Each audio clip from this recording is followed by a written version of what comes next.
parents, and sponsors for your work to build the football program at Wayland Baptist University. That team that they beat was real good. John Brown? Yeah. Oh, man. Beat TWU 1-0.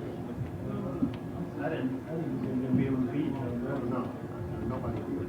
Next game, USAO, 6:30 on the 15th. That wouldn't be the last night, so there should be some use. I'm guessing they're going to win. You know, just because of warm up.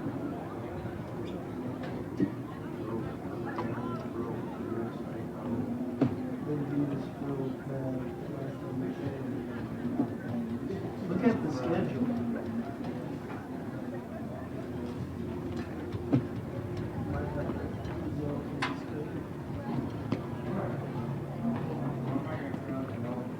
Maybe it's like 5-1 or 61 or something like that. 2-7.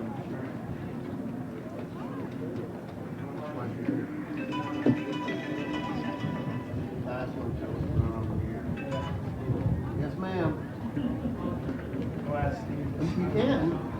Okay. All right. Are we on? Yeah. You're on. I'll be on. Okay. Been nice to know. This one takes a lot of away. Yeah, it would have been some good information to have.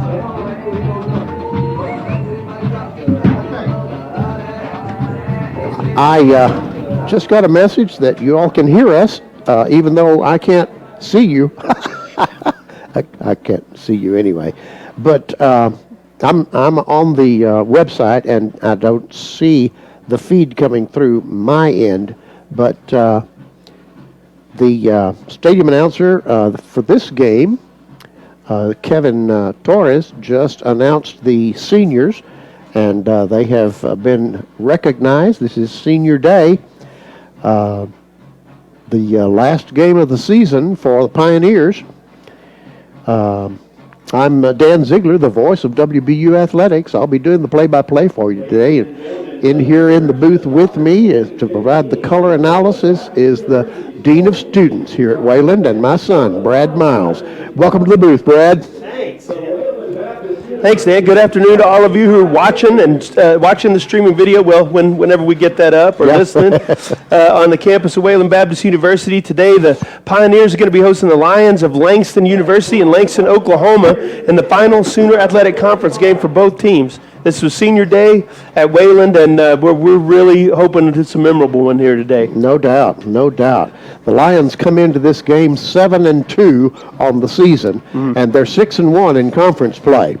That record puts them in second place in the Sooner Athletic Conference. They're in second place, even though they've got identical records to the first place team, Ottawa, because Ottawa beat them in Arizona earlier in the season, the only defeat for the Lions. However, Ottawa has lost a game too, but not obviously to the Lions. That would be hard to do. Well, the Pioneers come into the game with a season record of 4-5. They're 3-4 in conference play. They're averaging 22 points a game, so that's not terrible, but they're allowing 34 points a game. And it's frustrating. They average 353 yards per game in total offense, 107 rushing, 246 passing. Their last home game 2 weeks ago, they dominated OPSU, 35-14, outgained them 407-242. Yeah. And we were really excited about where they were headed for this end stretch. But then they went on the road and took a 24-6 loss to Texas Wesleyan. They gave up 322 yards on the ground, which they're facing a really good rushing team today, too. So we're going to have to get that cleaned up. The Rams got out to a 17-0 lead on scoring runs of 10 and 14 yards and a 39-yard field goal. And then we finally got on the board with a field goal. Caleb Thornton kicked a field goal at the end of the half, but then after that, we got another field goal. But then after that, gave up an interception for the ceiling interception return for a touchdown, 85 yards, and that was the nail in the coffin. Yeah, that's right. We're getting ready to have the pregame prayer and the national anthem. The band is playing, I'm not sure what that song is. It usually is America the Beautiful, but this is something else going on. Okay. Let's see, Brad, what have we got today? Let's talk about the weather today. It's I was expecting it to be clear. It's not. It's overcast. It's 65 degrees is the forecast temperature at game time. It's probably going to do that. The wind, however, is blowing out of the south. Predicted at 12. I think it's a little stronger than that. A little stronger, I think it's maybe 15 to 18 out of the south. So as you're watching on your computer screen or listening on your radio dial, the wind is blowing from right to left. So the team that is defending the north end zone is going to be playing against the wind in this first quarter. So we're looking forward to this game. Langston is a incredibly strong team. They have a rusher that is, his name is Tim Whitfield, and he ranks third in all of the NAIA in scoring. So he scored a lot of touchdowns. Right? Yeah. And he's got a tremendous number of yards rushing. He's just a great offensive player. But the thing that really frightens me about this team is their defense. Yeah, and the Pioneers all year long have really struggled to handle.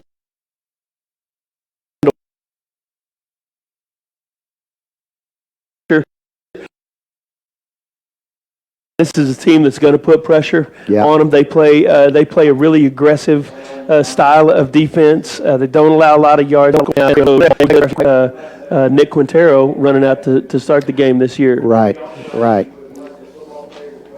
Okay, they are at the pregame prayer, so let's go ahead and join Kevin Torres as he introduces the national anthem.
And now, let's take part in our Wayland Baptist University pregame tradition, the WBU spell out.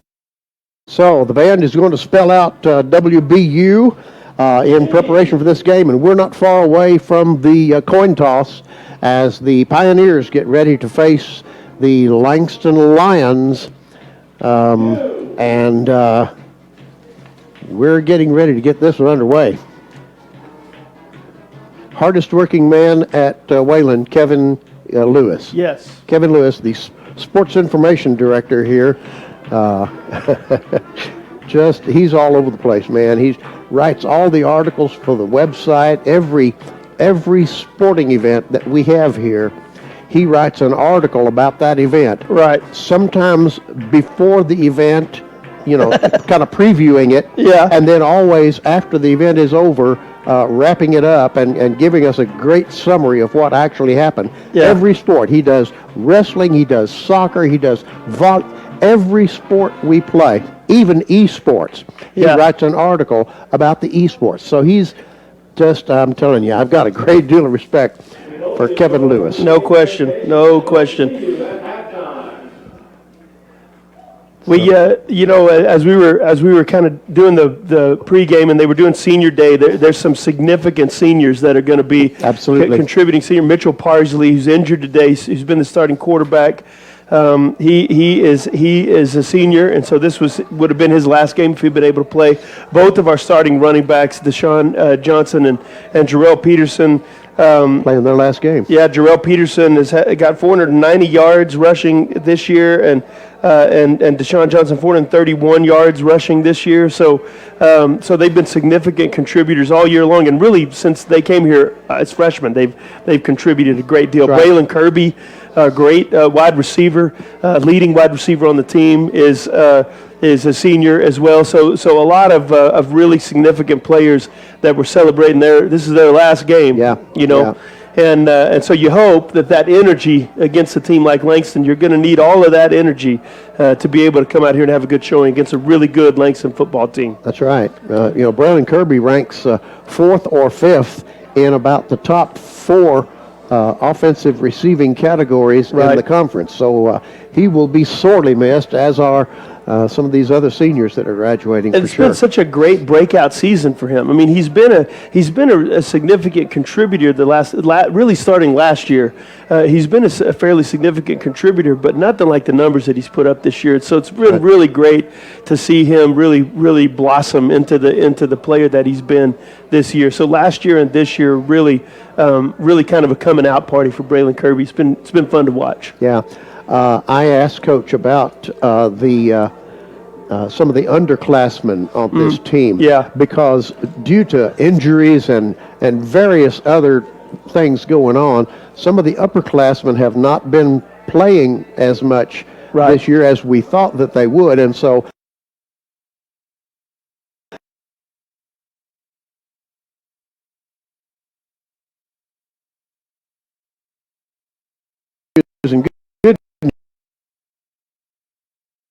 Your senior leadership is not getting to play, but you are starting a lot of sophomores and freshmen. Right. And so next year,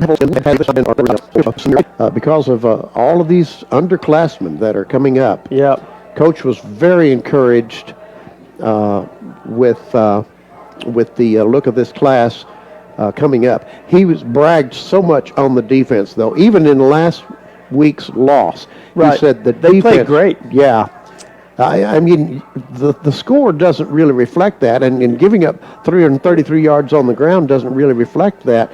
But most of those yards came on two long drives early in the game. Right. In the second half, this defense stepped up and held the TWU Rams to a standstill in the second half, except for that interception at the end. Right, all kinds of miscues on offense. There were 3 interceptions. Right.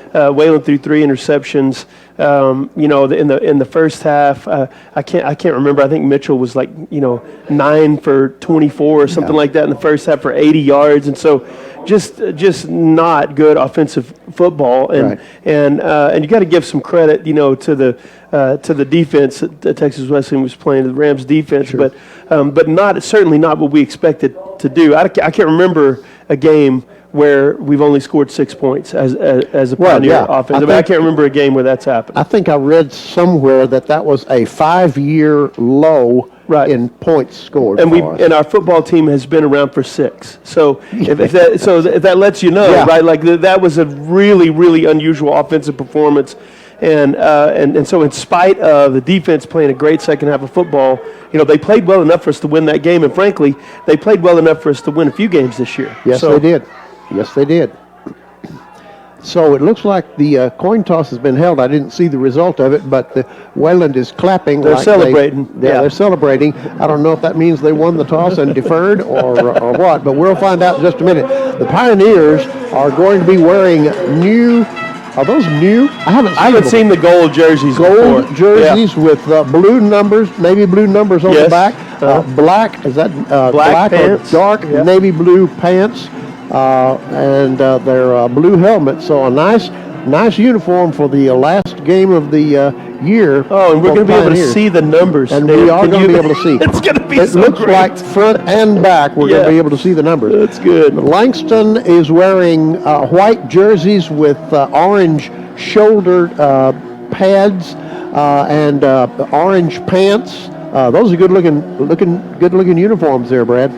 Yeah, it's going to be. This is going to be. It's going to be a really exciting game. Langston's getting ready to kick the ball off to the Pioneers. So, and they are kicking from the south end zone, end. so the wind at their back. So Wayland gets to start off with the ball. And look, this is what you want. I mean, you want to get your offense out there. You want to start fast. You want to try to get on this defense and make Langston have to play from behind. So Nick Quintero, who's the quarterback, second string quarterback starting today, he got a lot of playing experience last year. Mitchell was injured. He played a lot of football last year. Yeah, Mitch got injured in the first game. Yeah, so Nick played almost the entire season. He played really well at times last season. He's an accurate thrower of the football. He's a pretty good runner, and he does a pretty good job of being able to identify defenses and deliver the ball to the open man. And so he's not your normal backup quarterback. That's He's a guy right. with a lot of experience and a lot of ability. And this one is underway, a low line drive kick all the way down to the goal line. And Wayland returns that one out to about the 19. It was a low line drive kick, and number 13, Skylar Witten, had to jump up and reach up over his head to catch it, and the momentum took him back to the goal line. Yeah, it did. So, but he caught it not in the goal line, so yeah. he couldn't down it. He had to bring it out. Yeah, So. he did. All right, so the Pioneers line up for their first play from scrimmage on their own 19-yard line. The snap comes back, and it's a running play off to the left side. Deshaun Johnson picks up about 4 yards there. That was a nice run, and Dan, last week we started to see several times the Pioneers line up with an extra running back right next to the quarterback, so the tailback behind the quarterback and then the extra running back next to him, and they lined up like that again this time for a nice gain on first down.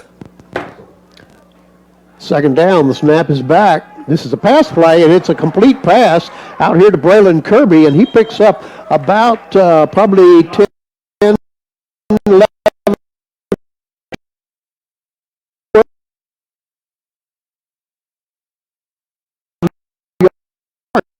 for a first down. And that's what Nick Quintero is really good at, getting the snap, throwing the ball in rhythm with accuracy to the wide. And then bounce it. It was stacked up inside, and he bounced it outside and gained about 5, maybe 6 yards. Every now and then you'll see Deshaun. He's a short guy. You know, every now and then you see Deshaun, and the defenders will just lose track of where he is. And that's what happened that time. He ran it inside, and then was able to bounce it out for a nice gain. So second and 5.5 for the Pioneers. Man in motion, handed off, and the handoff to the motion back. That was number 6, Derek Campbell, a freshman. Nope, that can't be right. It's that we had that same problem last Yeah, week. we did. And it was that number 6 is not on the the roster. So who did they say that was last week 2 weeks ago? That someone identified that player. I never did get the name. At any rate, it's 3rd and 3, and now we've got a whistle blowing the play dead before it starts. False start against the Pioneers.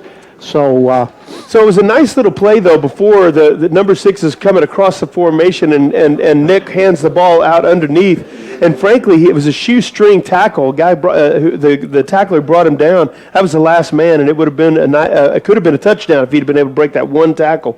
So it's 3rd and about 7. This is a pass from Corey, knocked down at the line. That's big number 90. Is that 98 99. or 99? And he was able to get 99. Craig Evans, 6'3", 317 pounds, was able to get a real nice push inside. And he does what they're coached to do, right? If you don't get to the quarterback, get your hands up. And was able to knock the ball down. So the Pioneers are going to have to punt 4th and 7 from their own 40-yard line. Josh Trons is back deep to punt.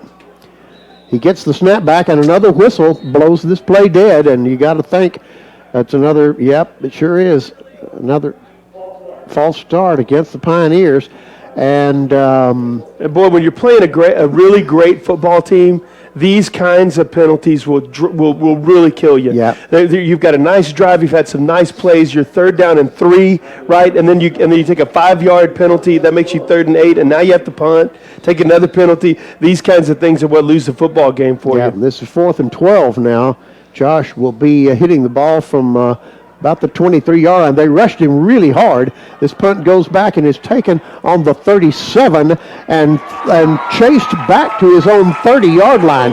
So in trying to evade the tackle, the receiver back there, was that 6 or 1, Brad? Did you notice? I don't know who the person who made the tackle is number 20, Trace Ritchie, and he just does a good job of. They had the punt block on. And so there wasn't, there wasn't protection. He didn't have protection, but a great open field tackle as the runner tried to cut back across the field to the wide side of the field, and had some room out there if Richie hadn't made the tackle. 4 receivers to the right, and this is a wide receiver screen, and he thought about throwing the ball, but he couldn't do that because that was a forward pass. That was complete to number 7, Isaiah Chaputis. And I'm going to tell you that play was designed to be a double pass. That's what they were doing. And what happened was he caught the ball and ran up a few, and then he thought about going ahead and throwing it, but he was afraid he'd pass the line of scrimmage. And he had. So 2nd and 4. Jordan Cooper is the quarterback. Snap is back. This is an inside handoff to big number 44. We've been talking about him, Tim Whitfield, 5'11", 220. He's a junior. We're going to have to deal with him next year. And he is all of 220 pounds. Yeah, no question. That is a big young man, and he did a real good job taking the handoff and plowing ahead for a few yards. 1st down.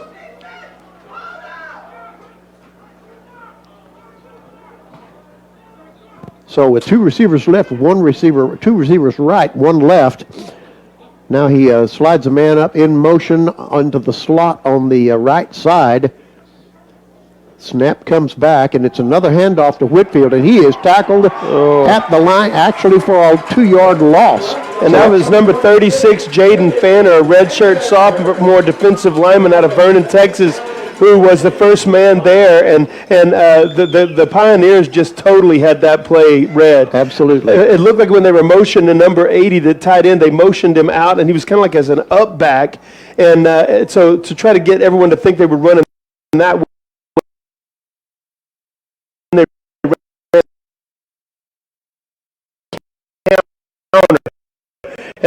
and the running back ran back to the left side of the field, but Wayland was not fooled. Nope. 2 receivers on each side, slide, and that's going to bring up 3rd and 11. And while the Pioneer defense is stepping up against Tim Whitfield. Great play by Justin Wheeler, junior defensive lineman, 5'10", 240 pounds from Arlington. And the last home game, Justin Wheeler had a coming out party. I don't know if you remember. He had like 5 tackles for loss in that game, and so that's great inside line play by the Pioneers to stop 2 consecutive running plays. And he was the SAC Defensive Player of the Week. Yes, sir. Yeah. That week. So, Lions are facing 3rd and 11 now. 3 receivers to the right, 2 to the left. Empty backfield. Cooper gets the snap. And the pass over the middle, it's complete for 1st down. Wow, he was wide open. He was wide open. They were running a zone. It looked like maybe a 4-deep zone. And he just settled down in an open slot, and our Caleb Thornton was a little slow to get up. So nice design of the play and a nice play call against a deep zone defense. Yeah, he settled down in there between the backers and the DBs. And you want those DBs to be sitting on the sticks, and so that's kind of the frustrating thing. Right. Looks like they were a little deep. This is Whitfield off of the right side, and he gets very little, gets a yard. So, boy, the Pioneers just seemed determined to not give up another 300 yards on the ground. Yeah. So to really sell it out to stop the run, and that may mean that there's some plays for this Langston team over the top. Yeah. So it brings up 2nd and 9 now.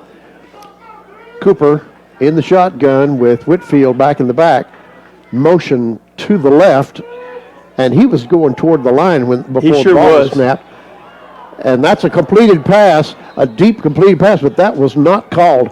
The motion man number 7, I'll get you a name on that, Isaiah. That's Isaiah Serputis. I should remember that. He was in motion from the right side to the left side, and he had definitely started toward the line before the ball was snapped. I thought we were doing Canadian rules football. Yeah, me too. He ran a deep post against a 2-deep zone, though, the perfect play call, and a nice ball by Cooper, the quarterback, put it right on him at about the 2-yard line, 3-yard line. About the 3, yeah. And there's Whitfield up the middle for a touchdown. So there you go. Well, and really great job by this defense holding them up, and then you just give up the big play down the seam, and so that's a frustrating start for this Wayland defense for sure. Yeah, it is. We talked about, though, they're so concerned about the run that there might be some plays for those receivers one-on-one in the secondary, and that's exactly what happened. They got a one-on-one with the wide receiver against a safety, and he was able to get inside of him for a long gain. The extra point by Connor Robles is good, and the Langston Lions take a 7-0 lead over the Pioneers with 8 minutes and 23 seconds left in the first period. And what would you say that was? It was close to a 50-yard pass play, because they were right around midfield when they completed the pass. So a really good play call and just a nice play by the wide receiver, a good route and a good throw. Langston looks to me to be a really balanced football team. They've got their quarterback has made a couple of throws here today, and they've been really accurate. He's got a good strong arm, but then they have a good rushing attack too. And so it's difficult for the Pioneers to key on one aspect of the offensive game plan here. It certainly is. So Langston lining up to kick off. They've got the wind at their back, kicking off here in the first quarter. Pioneers have 2 deep receivers, Daniel Hearn and number 12. I think it's Skylar Witten who's been back there in the past. That's number Jacob 13. Is it 13? It's 13, Skylar Witten. This ball Deep kick, and it went into the end zone, so that's a touchback. So it looks like the Pioneers are going to start at the 25-yard line. And, Dan, this is a critical possession for them. They need to come out here and move the football. Yep. Yeah, they really need to put some points on the board and answer this Langston team, or this thing could get out of hand. They've shown an ability already early in this game, though, to move the ball. There's room out there rushing the football, and there's room underneath to the wide receivers, so they just need to avoid mistakes and execute. Now the motion man goes in from right to left, and he was the target intended, but the pass attempt goes to Jarrell Peterson, and it was a little tall for him. Yeah, it was a nice play call. They were throwing it out there to Jarrell Peterson in the flat as the running back, and Nick Quintero just delivered that ball way too high. So really poor throw from Nick. So 3 receivers right, 1 receiver left. Braylon Kirby by himself, wide left.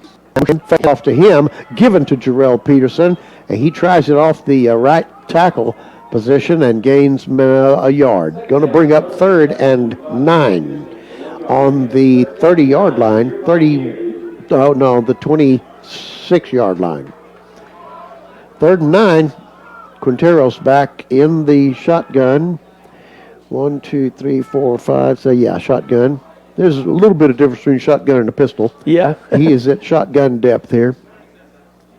Now the snap comes back, and a free rusher from the blitzer, number 90, was blitzing on that play, and he got in there. Justin Wade, a senior defensive lineman from Baton Rouge, and he is among the nation's leaders in tackles for loss. Well, and on that play was a delayed blitz, and he just kind of came right at the last minute and was untouched. I mean, nobody blocked him. So poor communication on the Wayland offensive line, knowing who's rushing and being able to make sure you get a hat on those guys. Now the Pioneers only have 9 men on the field for the punt, so now they've got 11, and Josh Trons be kicking from his goal line. And I think Wayland just called a timeout. No, delay of game. Didn't get the playoff. So that'll push them back 5 more yards. The ball's going to be spotted on the 10-yard line, and Josh is going to be halfway deep in the end zone when he receives this snap back. All kinds of things could go wrong here. Snap is high. The rush was on. This is a short kick, and the receiver catches it in stride and moves to the right-hand side and returns that. He caught the ball about the 35 and returned it up to the 21-yard line. Yeah, it was a short, not only was it a short punt, but it was a low punt. And so Wayland just hadn't had a chance to get down there in coverage. Glenn Irons was the returner on that and did a really good job getting outside. And boy, Dan, there's some things that are difficult to control in a football game, right? There's, but some of the things you can't control. There's not false starting. Wildcat. Yeah. Oh, yeah. They've got number 44. Quarterback is not in. Whitfield is taking the snap, and he's just going to run himself, and he does off tackle, and he breaks it for a touchdown. My goodness. Just super well blocked. They did a good job blocking that on the ends and on the end out there, and the running back was just able. Whitfield was able to bounce it to the outside and get in. I was saying that there's some things you can't control. Some things that are out of your control. You know what I mean? Like when you're playing against a really good football team, there's going to be some matchup difficulties. That's out there. Some things you can't control though are having 11 guys on the field, not taking delayed game penalties, and not false starting. Like those things you have to do right when you're playing a really good football team. Yeah. The snap for the extra point is down, and Robles kicks it through, and the Lions all of a sudden are up 14-0 with 6:44 left in the first quarter.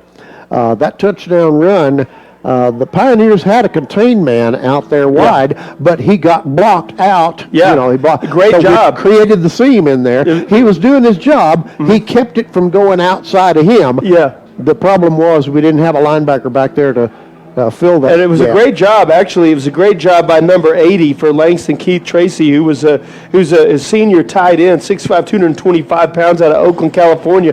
But he was lined up as kind of like an up back, mm-hmm. A slot back. And so when he came out there, he was able to pick that linebacker off, which gave them the seam to get up into the end zone. So just really good play design, well blocked, good execution to score a touchdown. So the Lions line up to kick off once again in this quarter. The kick goes deep and out of the end zones. The Pioneers once again will take their snap from the 25-yard line, 1st and 10 from their own 25.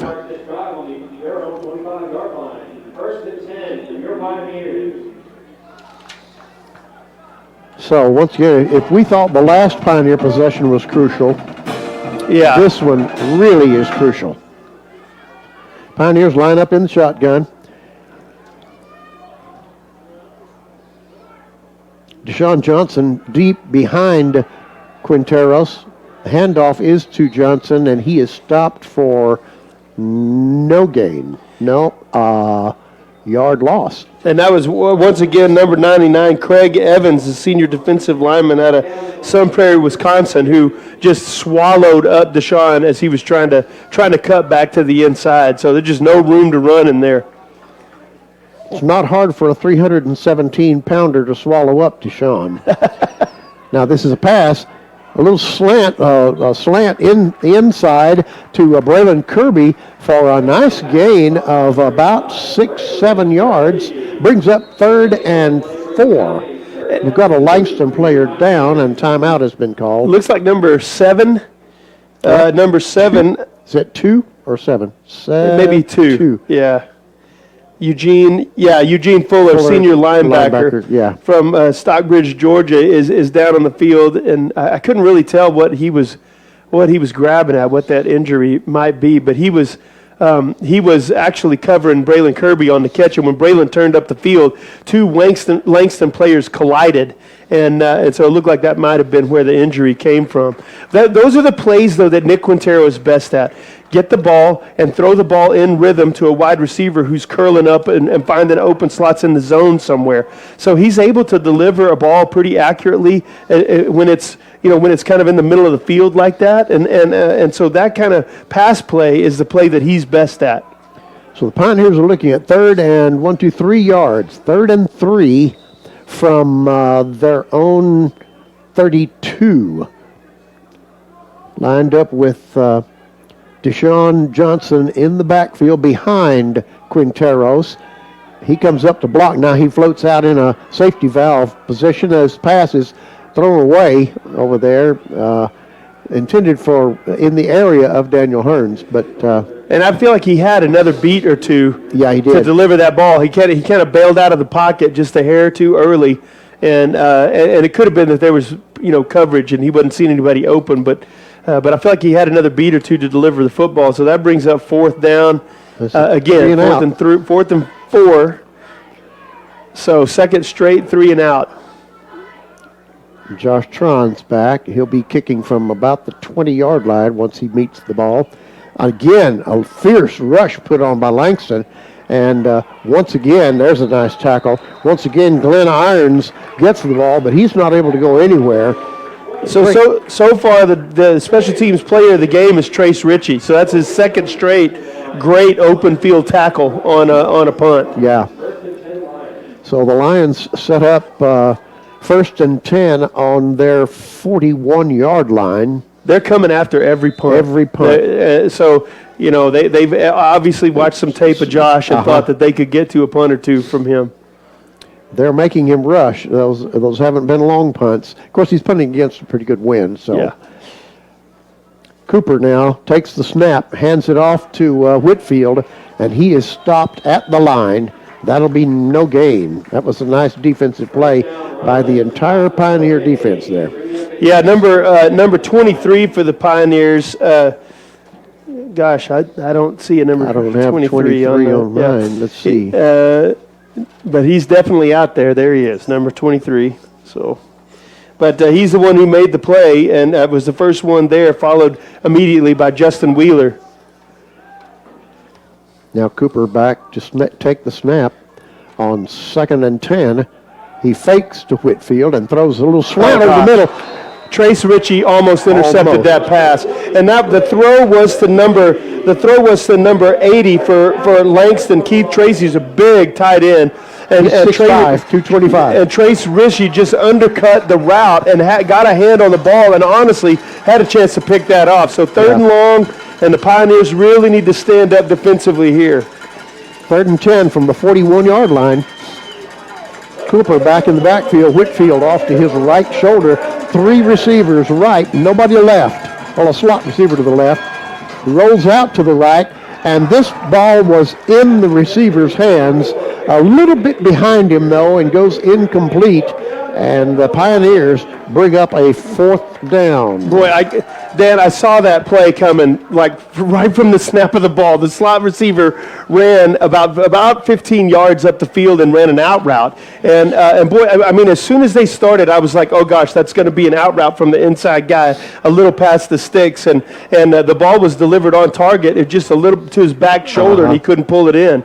And Trace Ritchie, a little slow, making a break on that ball.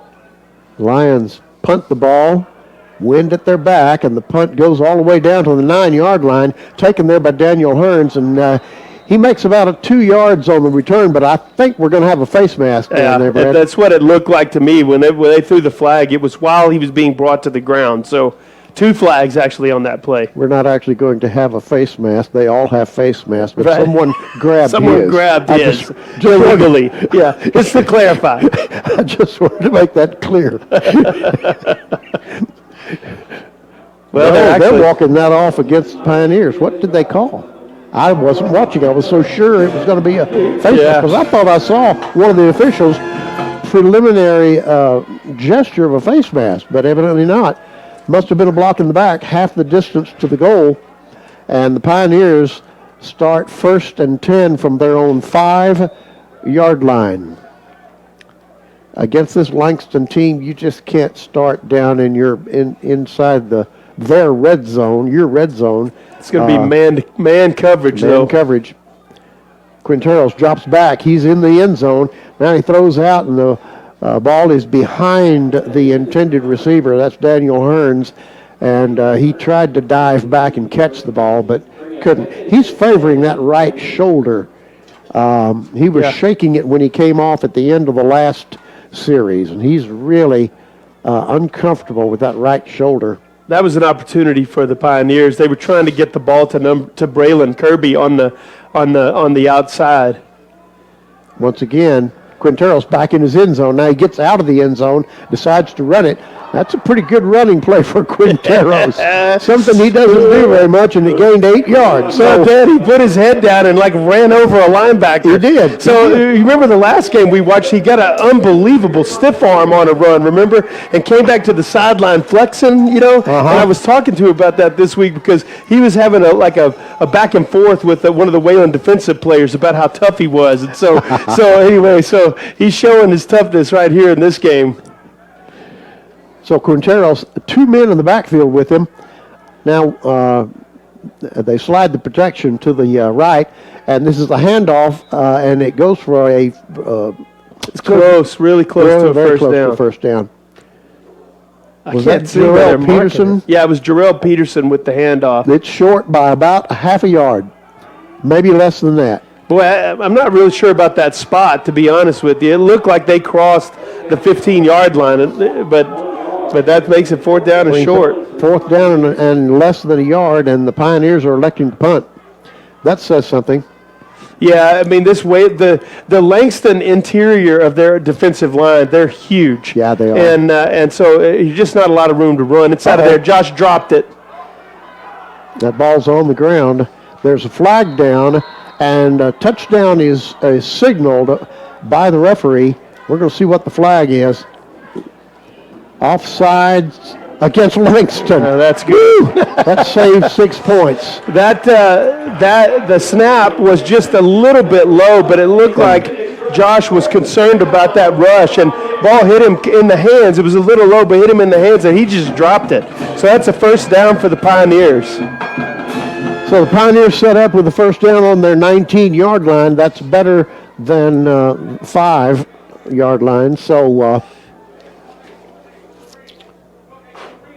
that is a Chicken Express first down, even though we got it by penalty. Yeah, it didn't matter how you get it. That's right. First down's a first down. Snap is back. Quinteros hands off to Jarrell Peterson.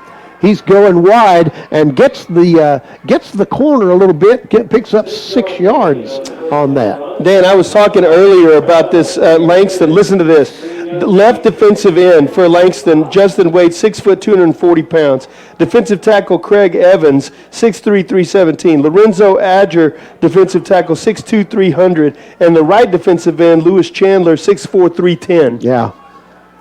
Quinteros back to pass, and he is sacked back there for about a 5-yard, about a 5-yard loss. So it's going to bring up 3rd and 10.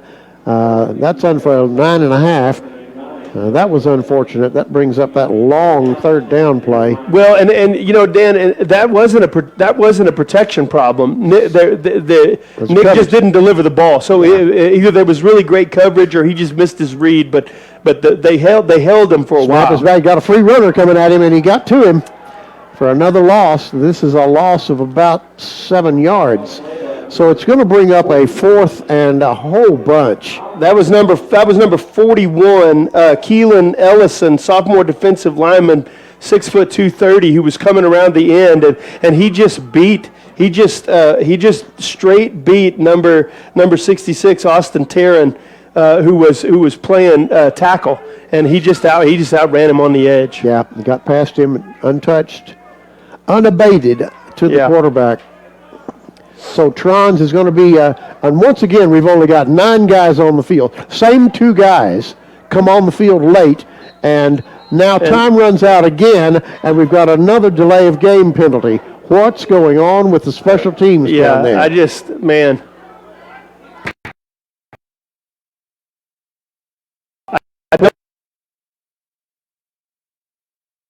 do not understand that. I don't understand that. The first time it happens, possibly, right? But the second time.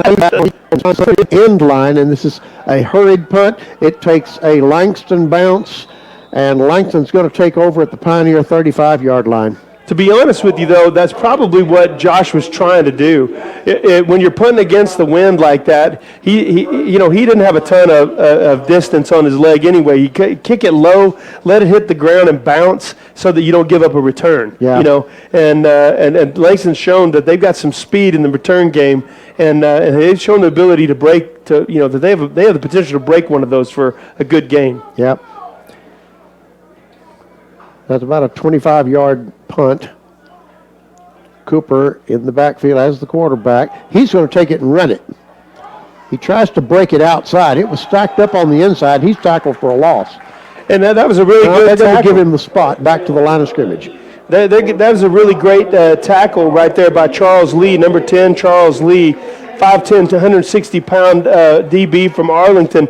And he did a good job staying at home. It was zone coverage, and so he did a good job staying home and making the tackle when he had a chance. So 2nd and 10 it brings up for Lyon. Cooper takes the snap, now throws inside to a receiver. He gets a block, breaks it outside, and that's going to be a first down for Lyon. Well, no, it's not. Let's see where he's for Langston. Yeah, Langston. It was yeah, it looks like a first down. Yeah, so what they did is they ran inside man number 7. The two outside guys run straight up the field and clear the guys. It's a little rub route, and number 7 runs it about 10 yards deep and then catches the pass, is able to turn the corner and get the first down. 2 receivers right, 3 receivers left, empty backfield. Cooper takes the snap. He looks over the middle, and once again, Wayland gets their hand on the ball. That was number 15, Casey Buck. And they were trying to throw a post route again, and Casey Buck, as the linebacker, just does a great job coming underneath it and getting his hand on it.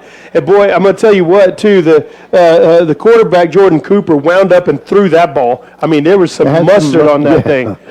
So it looked like he was trying to hit number 17 for Langston, number 17, Trevon Billington. Billington, yes. 6'2", 185-pounder out of St. Louis, Missouri. Snap comes back to Cooper. There's a flag on the play, and he throws this ball deep into the end zone, almost a fingertip catch down there in the end zone. But let's see what the flag is.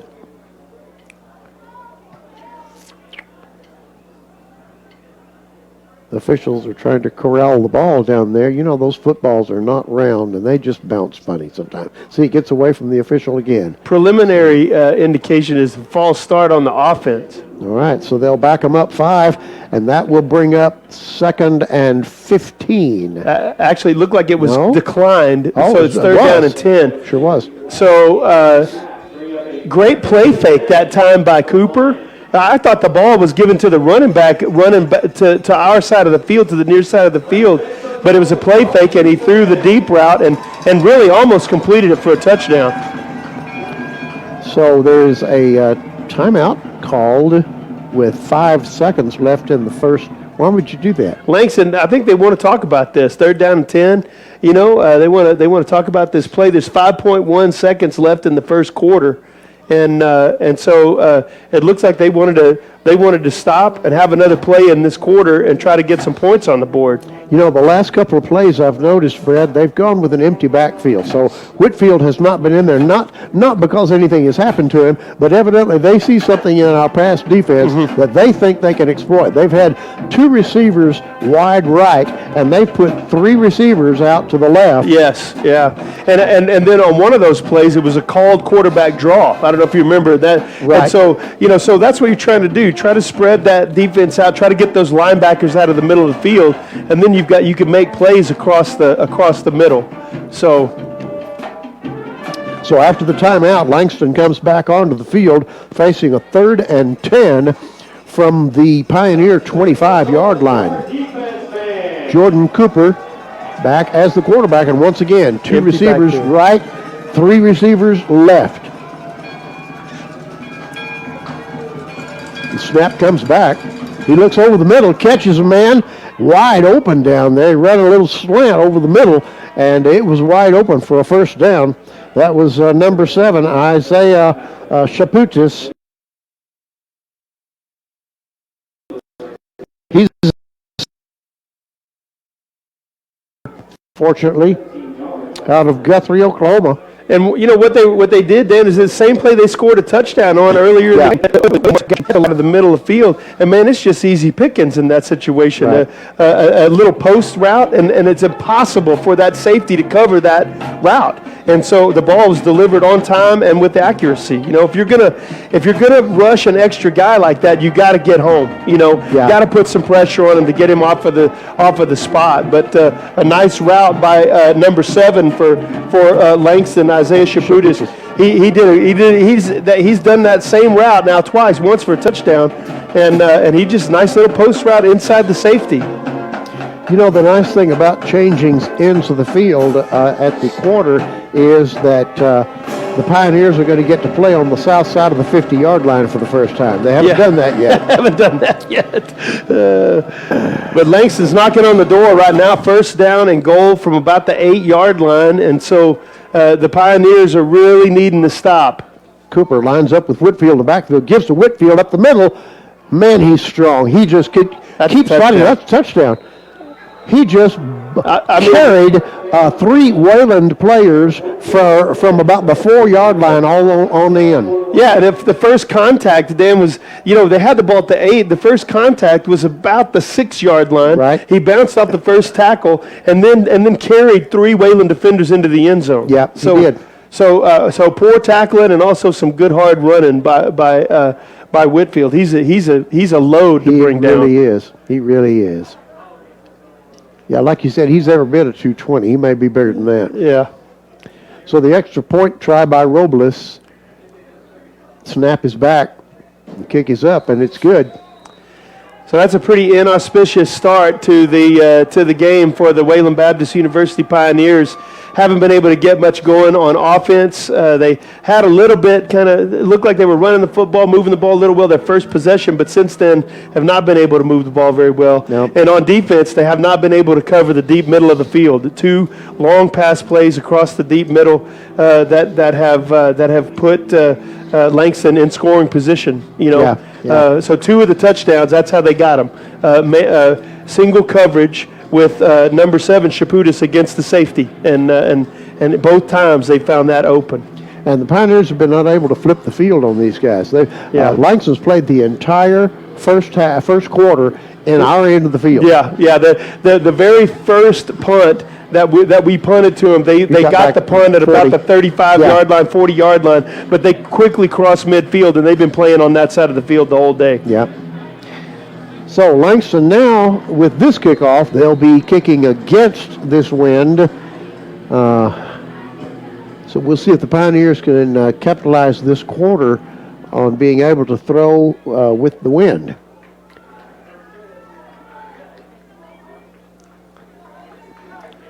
Kicker advances on the ball and kicks this very short to the 20-yard line, handled by an up man.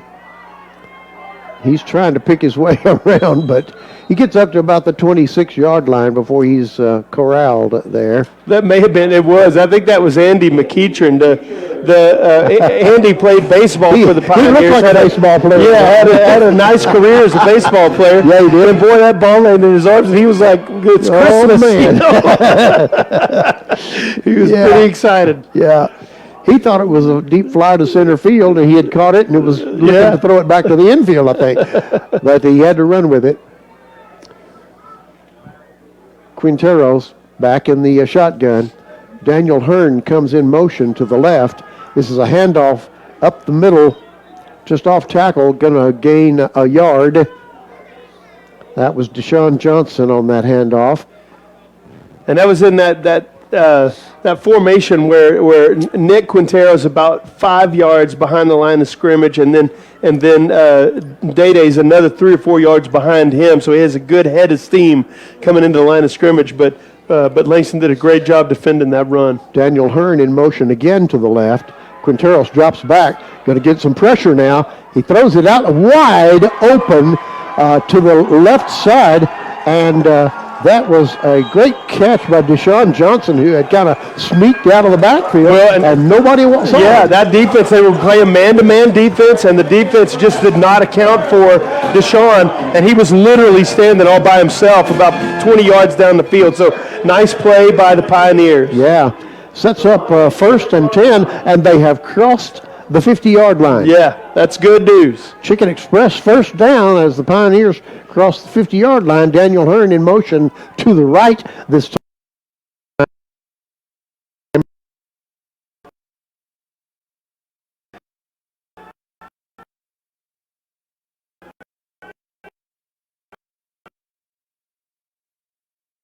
Quintero's looking to the right, throws it deep, deep, deep, and there should be interference. I don't know. You know, he was gingerly walking off the field earlier. Yeah, he's been favoring that right shoulder this entire game. And no question, no defensive back got there early. There's no question on that play. Just ran over him. Quinteros hands the ball to Deshaun. Deshaun gets stacked up behind the line. This is going to go for about a 7-yard loss, and it's going to bring up 3rd and 17. And boy, you know, you stack a Langston player down. You stack a couple of tough plays like that. You know, you miss on that long pass, and you know, and then you have a loss in the middle. And the Wayland has not been able to block in the interior of the interior of this offensive line's having a tough time with these big Langston players, and they've been getting penetration all day. And that was just another example of that. The other thing that we're seeing, though, too, Dan, is Langston is very comfortable with one-on-one coverage with these Wayland receivers. Yeah. And so I told you earlier, you know, we had Braylon Kirby lined up by himself in the formation, and he was one-on-one with a cornerback who was lined up in press coverage. And so if you're Wayland, you got to think, man, we can win that one-on-one matchup. And it looked like that's what they've been trying to do, is take some shots at this Langston secondary. That's big number 99, Craig Evans. He walks off the field under his own power. And you think, Craig Evans, 6'3", 317, we're going to have to go to a backup. Well, the backup is 6'4", 315. Quinteros back now on a 3rd down and 17. Gets a little pressure, but he breaks it up the middle. He's going to run. That's probably a bad plan. He does a really good job and picks up about 16 yards, but maybe a couple of yards short. Let me tell you something. I hope Nick Quintero's mommy and daddy are listening to this broadcast, because he put his head down and he absorbed a hit, spun off of it for another 5 yards. Man, that's a great play. 4th down now and 2, and Wayland's going for it. 4th and 2 from the 32-yard line. Man in motion to the right. Deshaun's open. He's got him out on the right flat. He gets upfield for a 1st down, goes out of bounds on about the 20-yard line. So a very nice pass play. Deshaun sneaks out of the backfield again. And it's got the defense over there talking to themselves, talking to each other about how they're going to defend that. They're not covering the running back. And I'm going to tell you something. There's not a person on that Langston defense that can match up with Deshaun Johnson in the open field in the passing game. So that's something that the Pioneers need to take advantage of. Got Jarrell Peterson off of Quintero's left shoulder now. He goes out in the pattern. He was open too. This is sent out to Braylon Kirby. What a great catch. He just out-muscled. He totally did. He was getting pressed.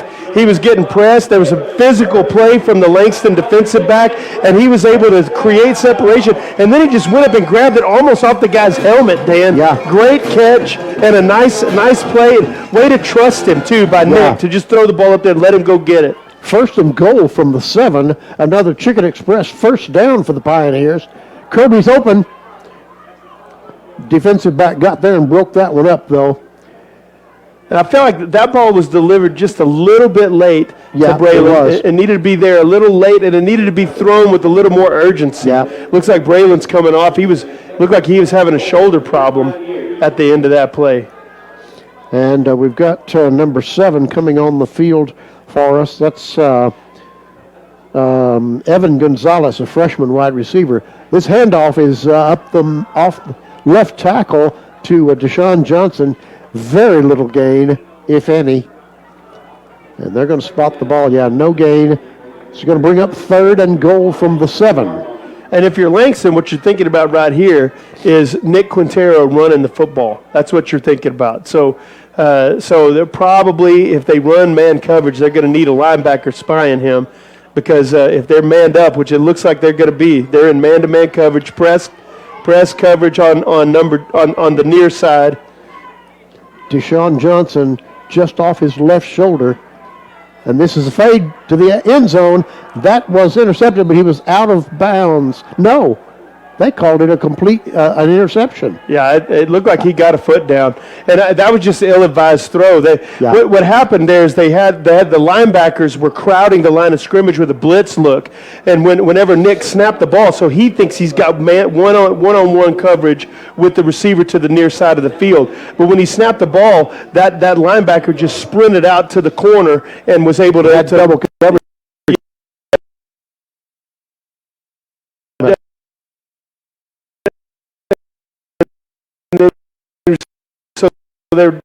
So he's double covering the receiver out there. So a little bit of trickeration on behalf of the Langston defense. It's over on their own 20 after the turnover. Now this is flipped back to Whitfield. He gets around the left end, almost gained 10 yards on that. And that was a little option play that Yes, teams like to run out of these spread formations. And so he's got Whitfield lined up to his left, and he takes the snap and starts running. And Whitfield's coming out there, and he just keys off the defensive end and pitches it out to Whitfield for the gain. Now look at this: 4 receivers to the right. 1 receiver to the left. There's going to be some kind of pick down here, some kind of pick play. A wide receiver screen of some kind. Now he's breaking open over the middle. He's got him. And it was caught. What a nice catch. And everybody collides with everybody, and he's going to sprint in for a touchdown. That's that number. No, he might have stepped out. I believe he did. He did. About that. Looks like they're marking at the 5-yard line.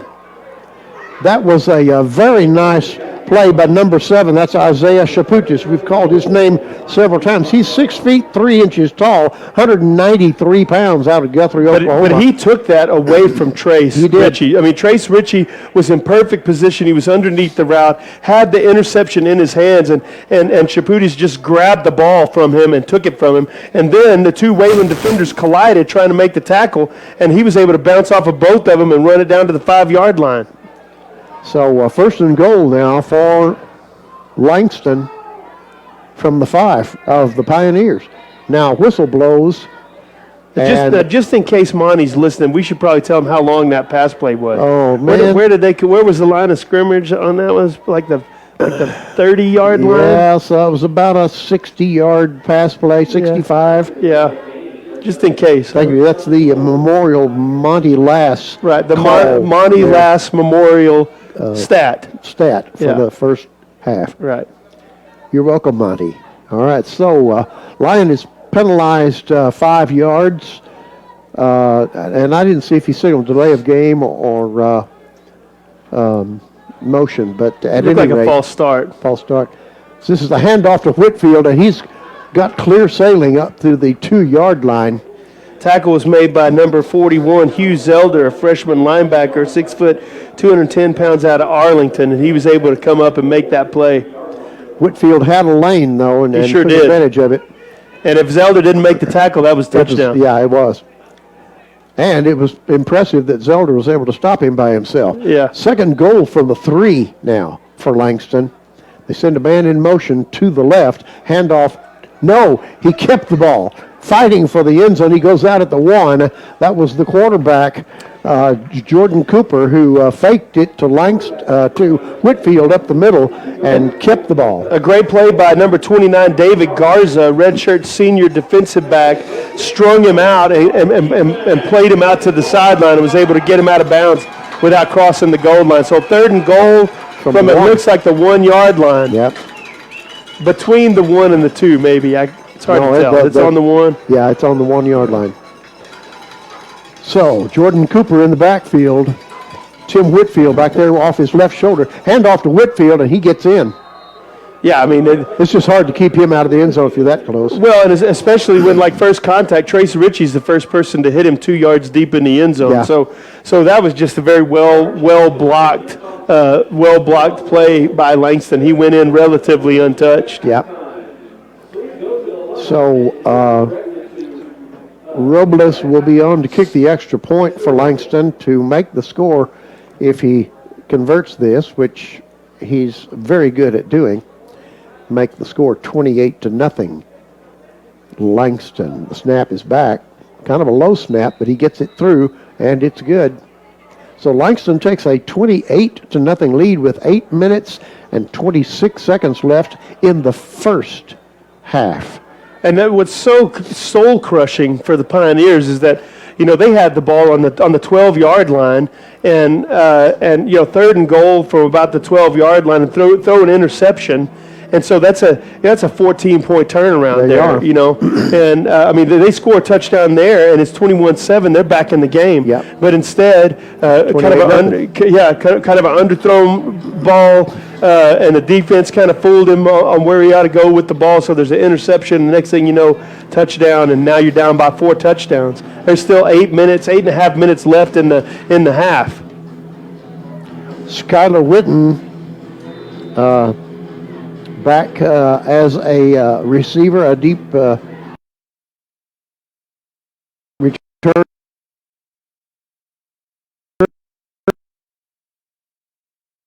Kickoff returner, and Daniel Hearn back there. They're standing at about a 15-yard line. The last kickoff didn't go quite far. Daniel Hearn, he breaks it outside, but a good tackle there, but Yeah. there's a flag. And I think that's going to be a personal foul. He wrapped him up, but then he threw him down, and they were already out of bounds whenever he threw him down, kind of slung him down. Face Oh, it's a mask. face mask. Same. I knew he got him up around the shoulder, Yeah. so I mean it's good that they called that. They missed it, you know, down here Yeah, earlier, so for it's sure. good they called it this time. So after they mark off 15 yards, the Pioneers are going to have a first down on their own 41-yard line. Best field position. Yeah, best that they've starting had. field Starting position, field for sure. position. For sure. So one receiver left, one receiver right. A man in motion. That's number 6. That's our Mysterious number 6. And he breaks this one out. There should be a flag there. I mean, they shoved him down from behind, and he was out of bounds. So, but no flag that time. They marked that for a first down, though. That was a 10-yard gain, and that is a Chicken Express first down. And the Pioneers are in business from the 48-yard line of Langston. Quintero's back. This is Jarrell Peterson back there with him. Jarrell drops about into the pattern. He was wide open, but so was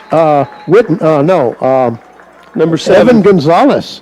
Yeah, and he had just run about a 10-yard out to the wide side of the field, and he was wide open. So that's a tough throw, though, for a quarterback to make, throwing outside the numbers to the wide side of the field. So Nick does a good job getting that ball out there. And Evan Gonzalez is another freshman on this team that has really benefited this year and shown great promise for next year. Benefited from some seniors not being able to play. This is a little swing pass to Jarrell Peterson. He's bottled up finally. And, you know, it's so frustrating for Jarrell because, you know, he jukes the first guy, makes him miss, but he gets just enough of a hand on him to kind of alter his path, and that allowed the defense to catch up with it. But if he jukes and gets by that guy clean, he's got 5 or 6 yards. Yep. As a result, it was a 1-yard gain, 2nd down and 9 now from the 36-yard line of Langston. Man in motion to the right side of the formation. Jarrell Peterson up the middle. He almost broke that. And stopping him, but 2 yards short. Nothing but green grass in front of him. And number 11, Lorenzo Adger, is able to bring him down, but with one hand. So that was a great play by Jarrell. 3rd down and 2 for the Pioneers. Skylar Witten in motion again across the formation. Snap comes back. Wanted to go right with it, not able to. and sacked for a loss. So it's going to bring up a 4th down. My goodness. And man, just indecision at the quarterback position. I mean, it looked like he had one person he wanted to go to. When the ball snapped and that guy's covered, then he didn't know what to do. He's kind of running around and indecisive, and that leads to a sack. 3 or 4 yards. Man, get outside the tackle box and throw the ball away. At least don't take a loss on a 3rd and short. We've got a Pioneer player down, but they're going to stand him up, and he's going to come off the field limping. It's number 74, Cameron O'Donnell, a junior offensive lineman. He's 6'6", 310 pounds.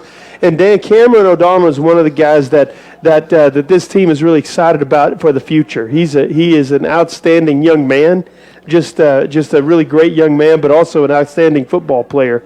You can't coach 6'6", Yeah, you can't coach 6'6", 310 pounds, but he's actually lost 20, 30 pounds in the offseason to try to be quicker off of the ball, and he just looks great and is going to be a really good player for this team. Yeah, he's from Trinity Christian in Lubbock. Now Daniel Hearns goes, and now we've got a timeout on the Pioneers. I didn't see if time was running out or not on the play clock. But the Pioneers have called a timeout with 5:42 left in the first half.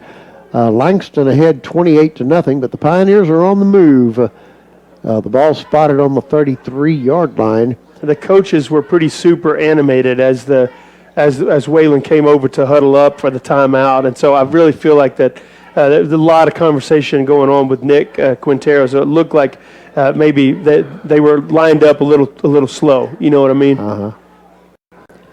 So the timeout is over. It was a short timeout, and the teams are coming onto the field to line up. Langston's a little slow in doing that. Getting some last-minute instructions over there from their coaching staff. And now the official's ready to spot this ball in play. He does so. Quintero's back in the shotgun with Jarrell Peterson back there. Daniel Hearn goes in motion to the right. And we've got a rusher coming. He had to throw that ball quicker than he wanted to. It was a kind of a Hail Mary kind of thing. And it was intercepted in the end zone and run out, unfortunately for Langston, run out to about the 9-yard line. But an interception thrown there by Quinteros, his second of the day. And then the number 90, Justin Wade, senior defensive lineman out of Baton Rouge, Louisiana, was coming around the end. He beats the tackle and is coming in, putting pressure. But what happened there was that the throw that he threw to Braylon, he was covered. But once again, they're running man-to-man coverage. They were man-to-man on Braylon on the outside, but this time they had one safety high, and that safety was shaded to Braylon's side, and Nick just never saw him. The pressure that was coming, he never saw the safety coming across the field, thought he had one-on-one coverage out there, and just threw the ball up for grabs. Yeah, he did. So Langston takes over at their own 9-yard line. This is a handoff to Whitfield, and he busts it out to about the 15. So a gain of about 6 yards, 2nd and 4 for Langston. A long 4.5. As good as this team is rushing the football, what has hurt Wayland today, though, has been the pass. Mm-hmm. So they've had completions across the middle, deep completions across the middle of the field, and that's what's really burned this team. Whitfield now in the Wildcat. You got to think he's going to keep it, and he does, off left tackle. Stacked up at the line. Maybe he got a yard. Yeah, it's going to be 3rd and 3. That's the second time they lined up in the Wildcat. First time it worked. This time it didn't. Jordan Cooper now back in at quarterback for Langston. 3rd and 3. He's going to have 3 receivers to his right and 2 to the left. 5 men in the pass pattern. Snap comes back. He's going to keep it, and he's stacked up at the line for a loss. stacked up for about a half-a-yard loss. Is going to bring up fourth down. They're going to be punting against the wind, so the Pioneers get a turnover. Jaden Fanner, number 36, redshirt defensive lineman, 6'1", 240 out of Vernon, is the one who gets in there and makes the play in the backfield. But that was a called draw, quarterback draw all the way. And so great play by the defensive lineman to get his hands on the quarterback. So Langston is lining up to punt. Their punter will be kicking. And Wayland was rushing that one. And they almost got it. Almost got it, but it gets a Langston roll out to the 47-yard line, their own 47. So Wayland will put this ball in play in Langston's end of the field, 1st and 10 from the 47-yard line with 3 minutes and 28 seconds left in the first half. Langston up 28-0. There's a penalty on, oh my goodness, I didn't see that. Wayland. I never did see that flag. Flag was on against the Pioneers, and it gives Langston a 1st and 10. It may have been roughing the kicker, because I know they did run into the kicker. They did get up in his face. So first down for Langston, and boy, that's not what you needed. No. So you were going to get the ball on their side of the 50-yard line for once, and you just don't want to give them more chances to score, you know. Cooper in the backfield with Whitfield. Handoff. That's not Whitfield. That's a smaller person that he handed off to. We'll get that. There's a definite difference between Whitfield and just about anybody else that they put. That's number 35, maybe? 35. Let's take a look at 35. I don't have 35 on Langston. It could also be 20. No, it's not 25. So I'm not sure what to tell you. Another mystery player has gotten onto the field. That is 35. So that sure looks like it. I can't tell you, folks. If you're 35's mother, I'm sorry.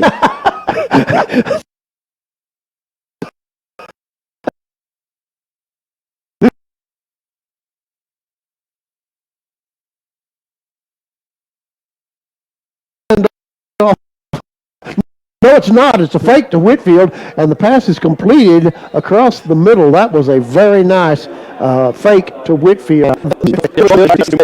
Though by Cooper. Yeah. I'm super impressed with his ability to throw the ball. He's extremely accurate. He's got a very strong arm, and he does a great job delivering the ball to these wide receivers.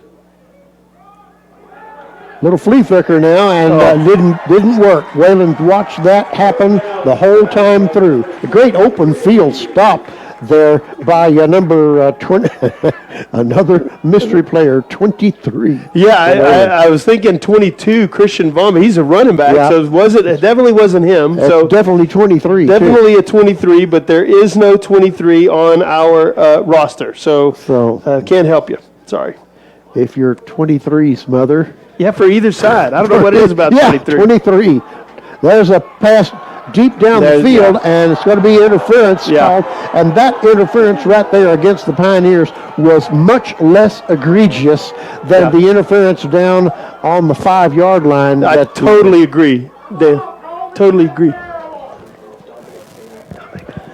Number 23 is Dominic Taylor. Dominic Taylor. Yes. Yeah, good news. For the Pioneers. Yeah.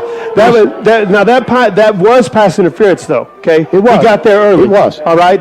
But it was less egregious than one that they did not call earlier in the game. So I understand why the Wayland fans are upset right now. So it brings up 1st and 10 on the 45-yard line for Langston. Empty backfield, 3 receivers left, 2 receivers to the right.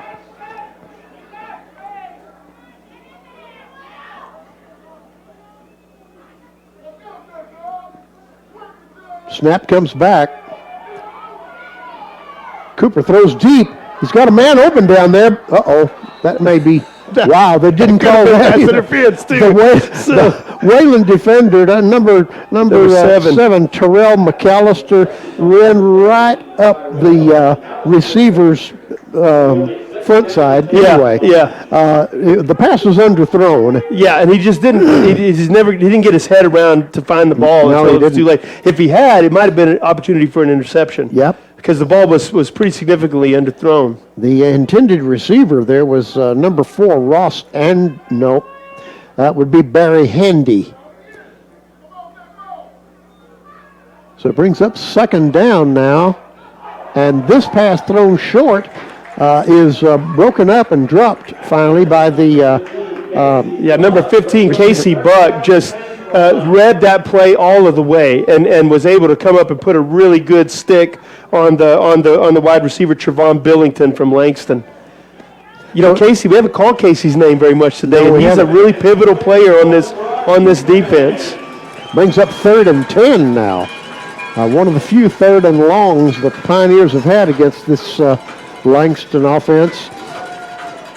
Empty backfield. Jordan Cooper takes the snap. He's looking left. He goes left. Pass is high, and it's going to be brought down short of the first down. So it's going to bring up a 4th and 2. And I don't know if I was Langston, if I was moving the ball like they are, I'd go for this. I mean, why not? It looks like they are. So 4th and 2 from the Pioneer 47-yard line, and Langston is going to go for it. 50 seconds left in the first half. They're going to let this clock run down. The snap comes back. He's looking right. This is complete. I don't think he caught that. I do not think he caught that. Yeah, if there was replay, we would see that he didn't catch that. At number 7, Isaiah Shaputi's got one hand on the ball and was bringing it to him, but he trapped that ball on the ground, and it was obvious to me up here. Our referees see it a little differently, though. So they called it a completed pass and a first down. 44 seconds left. Timeout has been called by Langston. That's a poor call. The guy who called it a catch was actually behind the play. He was behind Shaputi's, and he couldn't really see, when he pulled it in. But sadly, NAI does not have replay, so we just have to live with that.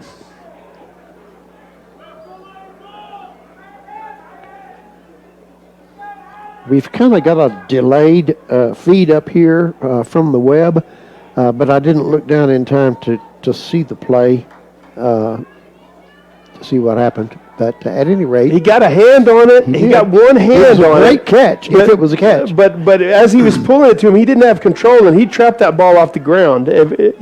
So he did a good job.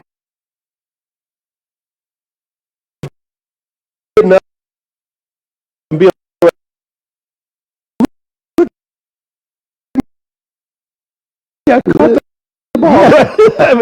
And the ref was like, he caught it. So. 1st and 10 with 44 seconds left from the Pioneer 40. And number 7, Shaputi's ran a flag route, so he's running to the flag at the back of the end zone, and number 13 was running the post on the backside, and they were trying to get in the ball, running right up the seam.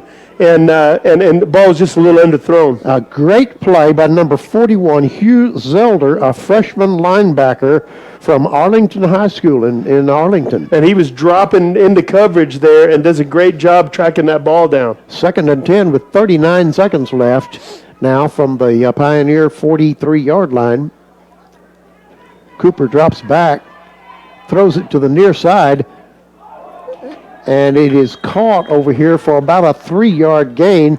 Number 17, Trevon Billington, a junior wide receiver from St. Louis, caught that ball, but they tackled for a minimal gain. Third down. He did get out of bounds, though. He stopped the clock, and that's really what they were going for there. 33 seconds left in the half. And the play clock is down to 15, and they still don't have a play called in yet. 10 seconds left on the play clock. Now Langston is ready to go. 3rd down and 7 from the 40-yard line of the Pioneers. Cooper drops back. He's flushed out to the left.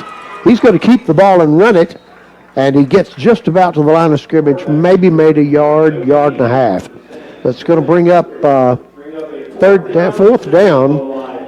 And he had number one Glenn Irons running a drag route across the middle of the field about 15 yards deep. He had him wide open, but because he was having to roll out, he wasn't able to see him and wasn't able to get the ball to him. Couldn't throw against his body. So brings up a 4th down, and Langston's just going to go ahead and go for it and try to get this first half. They won't be able to end the first half on this play, but it'll be close. This passes to the near side. Oh, man, what a hit. Oh, and he's hurt.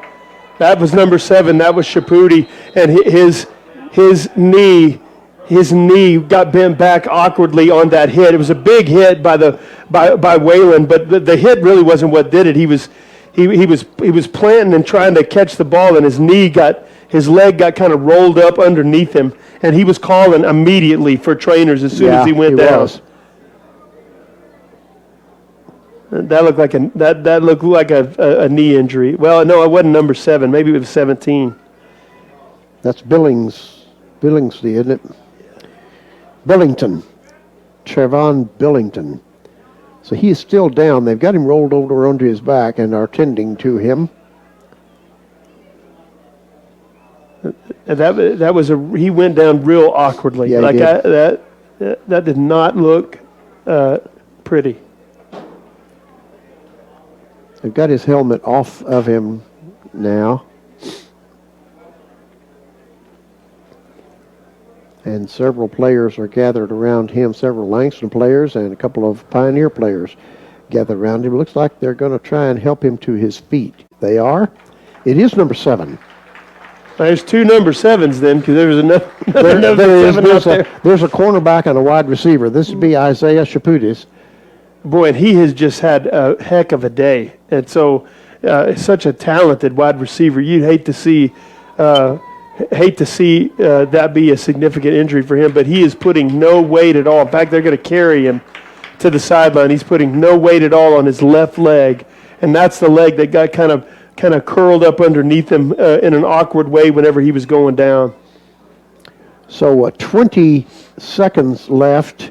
That was a 4th down play. So the Pioneers are going to take over 1st and 10. And he was juggling the ball as he was kind of going, and then a Wayland defender just kind of hit him right in the chest and bent him backwards, and he just bent back over that left leg. And like you said, he knew he was hurt as soon as he went down. Before he went to the ground. He was waving for the trainers as soon as he was going down. So the Pioneers take over on their own 40-yard line. We hope that he will be okay. Snap comes back. Pressure from the blind side, and this ball is tipped and knocked out of bounds, incomplete, intended for Daniel Hearn over here on the near sideline. Really nice defensive play by Antoine Small, a junior defensive back out of Manville, Texas, 6 foot 200 pounds, and he did a great job of coming over and getting a hand on that ball. That play only took 4 seconds, 16 seconds left now in the half. And they're kind of rolling Nick out a little bit, trying to get him away from pressure because this Langston defensive line has been after him all day. Deshaun off his left shoulder. Quick pass to the far side. This is Braylon Kirby. He's trying to get out of bounds. 8 seconds left in the half, and the ball's going to be spotted on the Pioneer 47-yard line, 3rd and 4, but that's irrelevant with 6.5 seconds left. This will have to be something to the end zone or a kneel down. So the Pioneers call the timeout. They got the wind at their back, so, but there's no way Nick can throw this ball. Yeah, if you could get 52 yards in the air. So it's got to be some kind of hook and ladder play. Or a kneel down. Well, I mean, man, when you're down 28 to nothing, a kneel down is just, it feels like you're just giving up, So, be interesting to see that the Langston's clearly running his own defense. They have all their defensive backs are backed up at least 10 yards off the line of scrimmage. 2 safeties that are up 20 yards easy. Quinteros goes back. He gets shed of the protection. Now he throws it. It does go deep into the end zone. Oh my gosh, he caught that! He caught that pass! That was a touchdown. Oh my God, he caught that! That's number two, Noah Lujan, who got behind the Langston defender. But let's stop and talk about Nick Quintero for a second. Yeah. He threw that ball 60 yards easy in the air. He did. And a great catch by Noah Lujan. He grabs the ball, and then is able to get a foot down in the back of the end zone. What an amazing catch. Man. Great play. So that's a 52-yard pass play to end the half.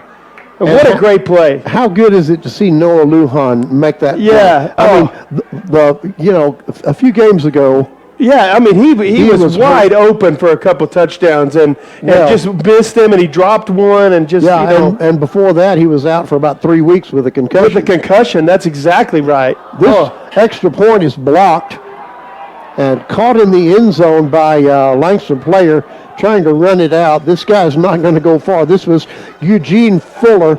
He's a senior linebacker at 6 feet, 250. Yeah. He caught that ball in the end zone, tried to run it out for Langston. Well, Time has and expired. something happened. It must have been something happened with the hold, because that ball hit the offensive line at about butt high. Yeah. And so somehow it was coming out real funky, and so it looked like that the hold didn't get down in enough time. So the score at halftime is Langston 28, the Pioneers 6. And both teams going to the locker room now. And Yeah, you're right, Dan. Noah Lujan, just a few weeks ago, was laying on the field for 10 minutes. Yeah. Well, emergency personnel took him off of the field. yeah, they called an ambulance to take him off the field. Yeah, and so nice to see him go out there and Absolutely. get a touchdown. He is just a really explosive wide receiver. He's fast, and frankly, he's been open down the field several times this year, and they just haven't been able to connect with him very consistently. So really nice work to end the half. Although Wayland again shows a little bit of difficulty putting two really good plays together. You get the great touchdown, and then you flub it up on special teams. Yeah. So 28-6 going into the half. So in this game, the first quarter was brought to you by Plainview Chrysler Dodge Jeep and Ram, located at 405 South I-27 here in Plainview. And the second quarter was brought to you by Scarborough Specialties. Hey, for your next specialty item for your work or your business, visit Scarborough Specialties in Amarillo. They're at 1601 South Harrison, or you can give them a call at 806-331-3527. The official game sponsor for today, Wayland would like to thank Higginbotham Insurance for being the game sponsor of today's game. And at halftime during each football game, we like to bring you a segment called This Week in WBU Athletics, where we bring you up to date with what's going on in all the sports around campus. The Pioneer men's soccer team ended its season in the semifinals of the conference tournament, falling to John Brown University 2-1 in double overtime. What a great effort against John Brown, a dominant team. Wayland wound up with a record of 9-4-4 in Coach Robert Sajimba's first season.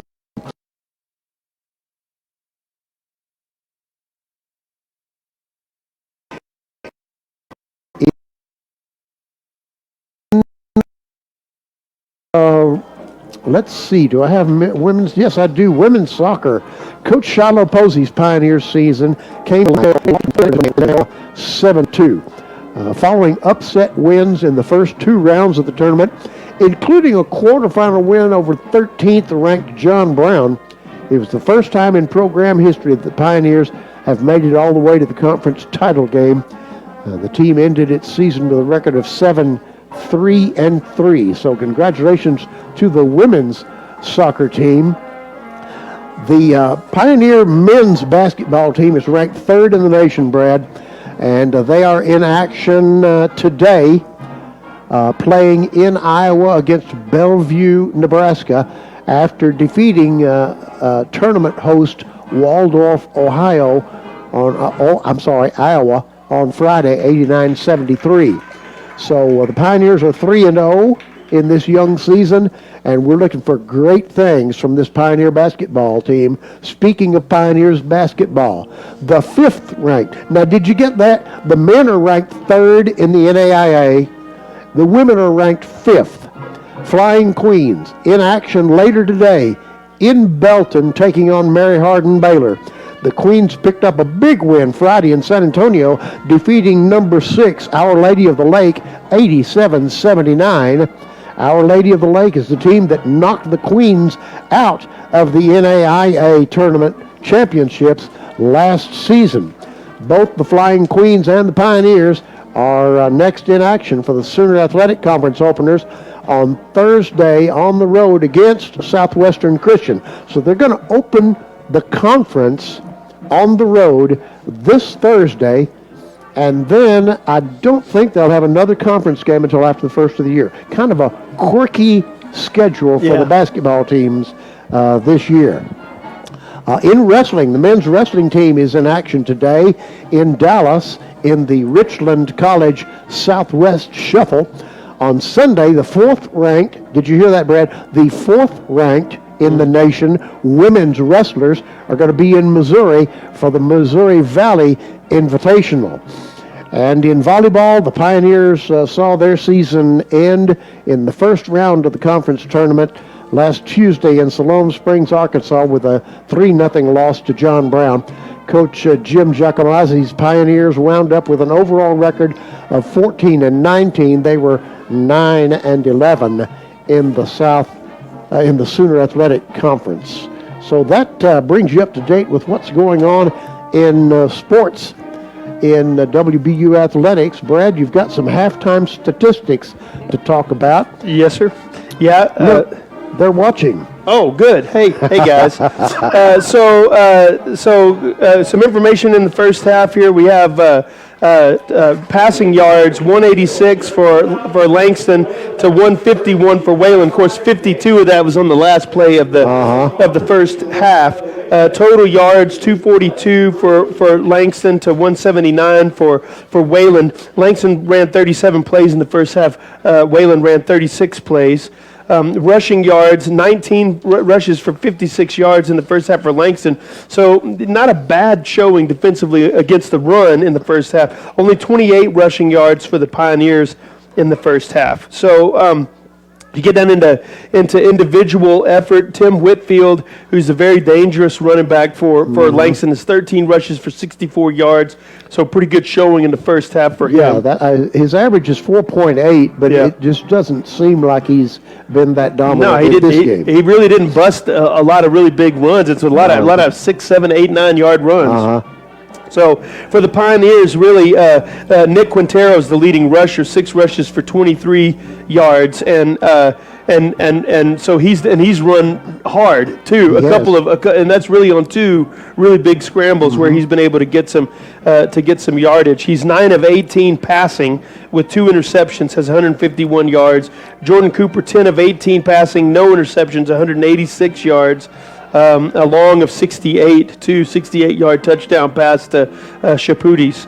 So, and Isaiah Chaputis has 5 receptions for 138 yards. He went out at the end of the half, though, Dan, with a significant leg injury, it looked like. Don't know yet. We won't know until the second half starts if it's an injury that's going to keep him out of play. Yeah, the leading in receiving yards for the Pioneers is Deshaun Johnson. He has 2 receptions for 45 yards, and frankly, that's something I think that the Pioneers should come back to in the second half. I just think that Deshaun is a huge matchup problem for this Langston team in the passing game. Braylon Kirby has 4 receptions, only 41 yards, but that's kind of how it should out for Pioneers as far as receiving goes. Tackles, David Garza leads the Pioneers with four tackles, all 4 of them. No sacks given up. 1.5 sacks given up by the Pioneers, and Dominic Taylor has the only sack for the Pioneers. He has 1 sack. So tackles for loss. James Cox has one tackle for loss. Justin Wade for the Langston had 1.5 tackles for loss, and Eugene Fuller has a half. So scoring breakdown: Tim Whitfield opened it up with a 4-yard run for a touchdown with 8:23 left in the first half. Then Tim Whitfield a 21-yard run with 6:44 left in the first quarter, and then 14:51 mark of the second quarter, Tim Whitfield an 8-yard run, and then 8:26 Tim Whitfield 1-yard run. So you mentioned that he leads the nation in scoring, and he's already got 4 touchdown plays. So Right. if you had Tim Whitfield on your fantasy team, then you would be in really good shape today. Your NAIA fantasy team. Yeah.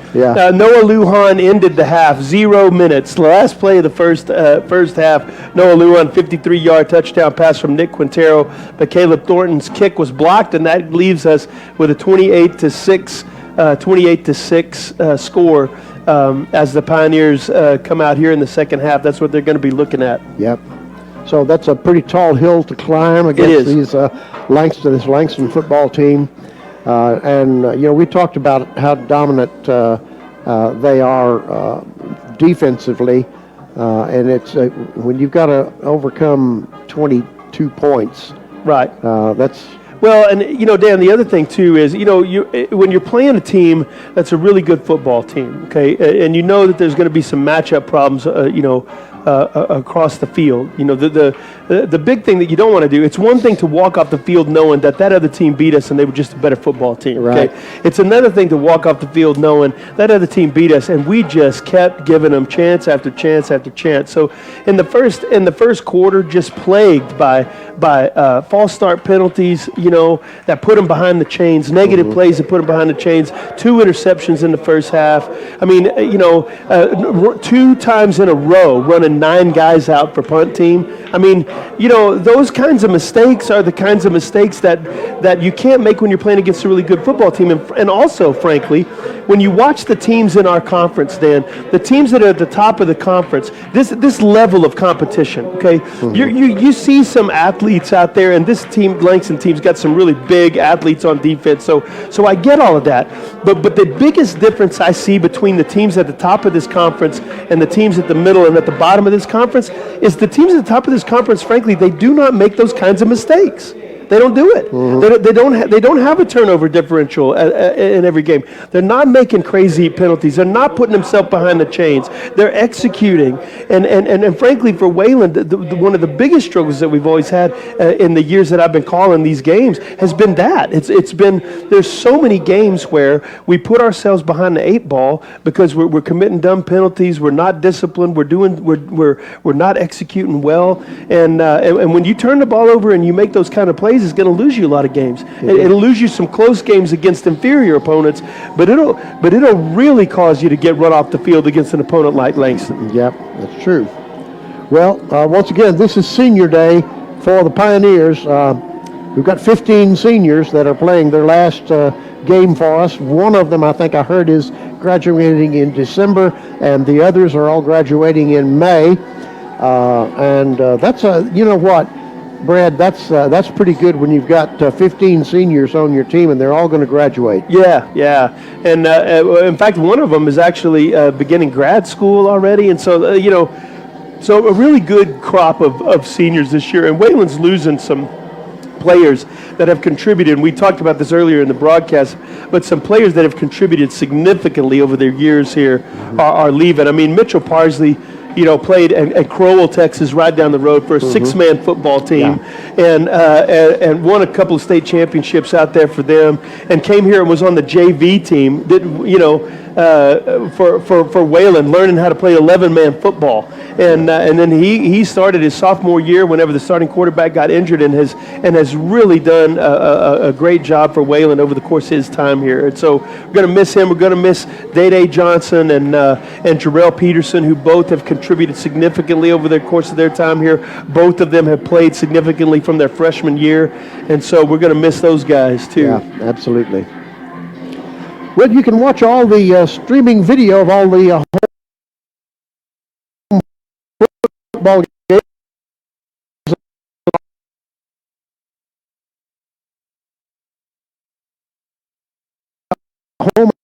athletic games for that matter on WBUathletics.com. Just scroll down and find the game that you're WLD Radio, the radio voice of Wayland Baptist University at 91.5 FM. KWLD plays Plainview's favorite Christian music and much, much more. Hey, do like I do. When you're in Plainview, keep your car radio tuned to 91.5. If you do that, you'll get to hear on a pretty regular basis Brad Miles. There's a couple of songs that they play on there. And I appreciate that. There certainly are. So, hey, have your kids become a member of our Pioneer Pals, a fun kids club from ages 3 to 12, partnering with Texas Farm Bureau and agent Nick Mogg.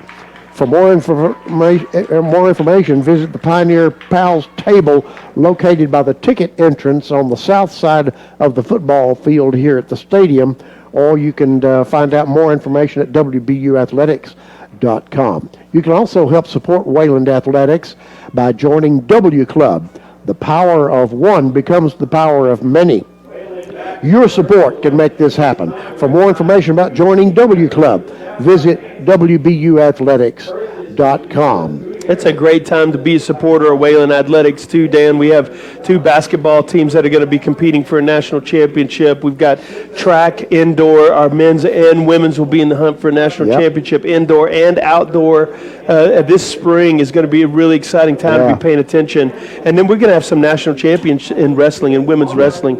We've got the number 1 ranked one of the number 1 ranked women's wrestlers, Asia Ray, who's having a great season, is going to do a great job this year. I mean, we've got some really good Wayland Athletics happening, and so this is a great time to be support Wayland Athletics. We just win national championships. Yeah, we do over and over again in all various sports. So. And we've got a Wayland graduate who will more than likely be representing the United States in the 2020 Olympics. Tokyo. She's already qualified, Tamira Stock, and we want to talk about an exceptional young lady. Just a amazing young woman. Not great athlete obviously, but an amazing young woman. And it was such a pleasure getting to know her while she was here.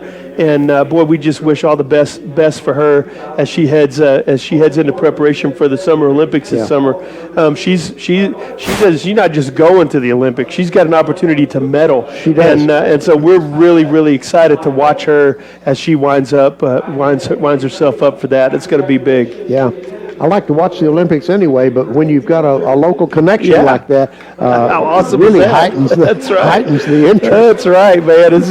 So it's going to be fun summer watching that happen. So We've got about 4.5 minutes before kickoff in the second half. The third quarter of today's game is going to be brought to you by Master Graphics. They're located at 2112 West 5th Street, right here in Plainview. So drop by Master Graphics for all your printing needs and let them help you out. And they do a great job, do really great work, Master Graphics does. So if you need some printing work done, they definitely are the ones to have that done for you. Absolutely. As far as, let's think together, Dan, about what Wayland would need to do in order to get back into this game and have a chance to win it. Some keys to the game going into the second half. What do you maybe start defensively? What are some things that Wayland needs to do in the second half defensively in order to be able to chance to get in this game? They're going to need to cover over the middle, especially. Yeah. They're doing a pretty good job on the outside, outside the hash marks, but Langston has been very successful in running slants over the middle. Not deep slants for the most part, 10 yards, 8 yards. Right. And they've been completing a high percentage of those. And so those linebackers in the middle of the field are going to have to be more aware when a receiver is coming across the middle. Because one thing that you're going to have to do if you're going to get into the game is you're going to have to roll the dice on defense. You're going to have to blitz. and we're going to have to get home. We did not put pressure on Cooper in the first half. We got a couple of tackles for loss, got one sack, but really, I'm not sure. I think that may have been a draw that we got the sack on. I don't know if there was a pass play, so haven't really been able to get pressure on Cooper all game long, and so they're going to have to roll the dice a little bit. Probably going to have to blitz some, and that means that this Wayland secondary is going to have to stand up because there's some really good wide receivers out there for Langston. They're big, they're physical, and they can run.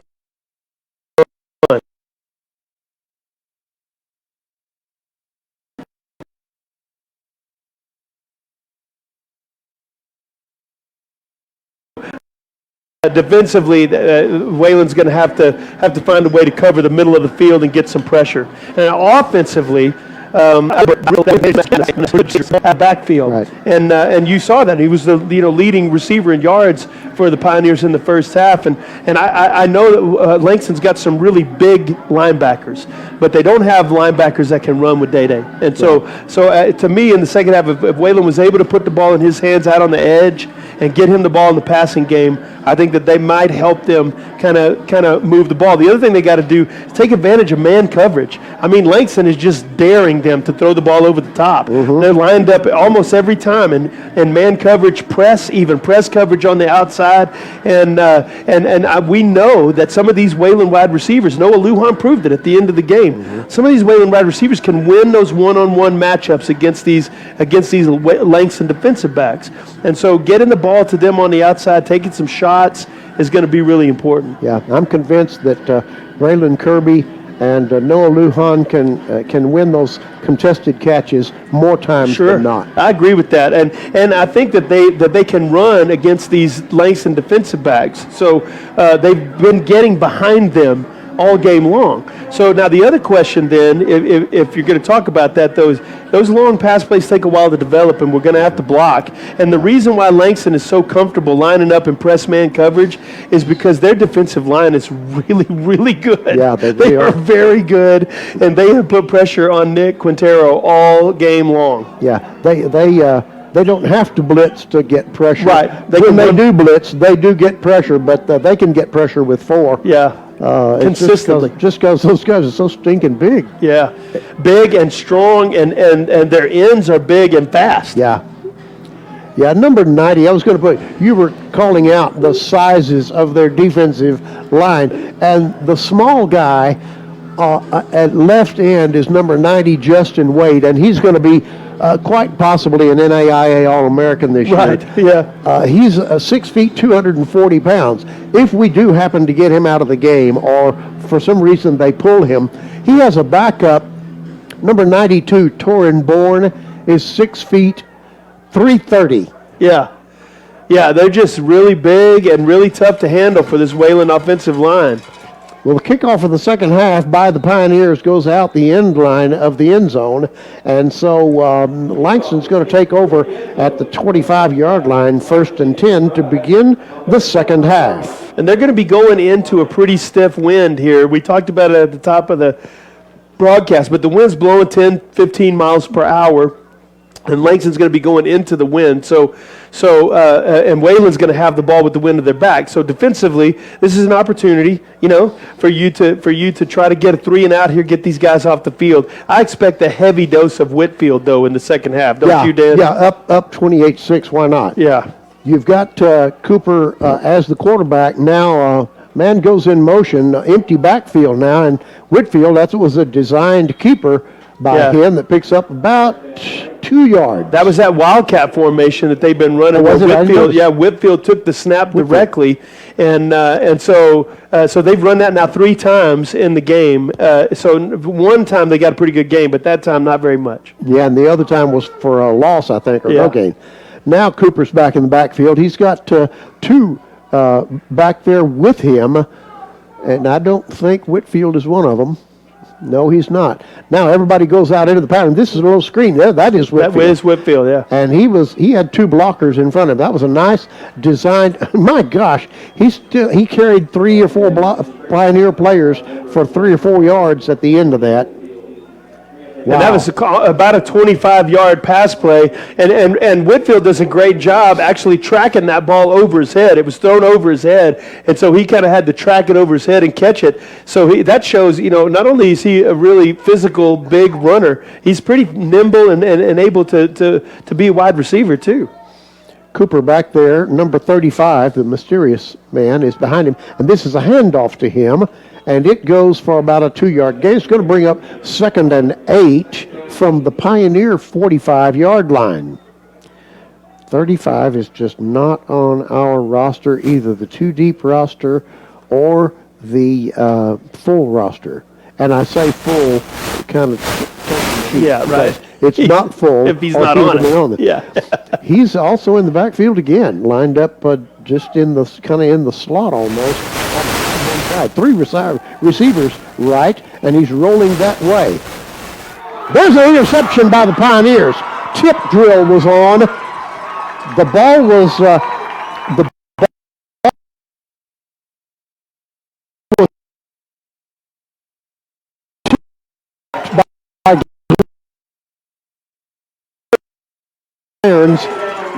right into the arms of the Wayland defender, who was...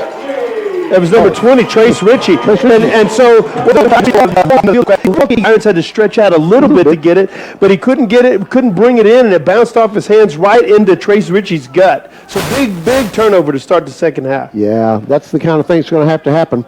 This is a handoff inside that's going to go for a big loss.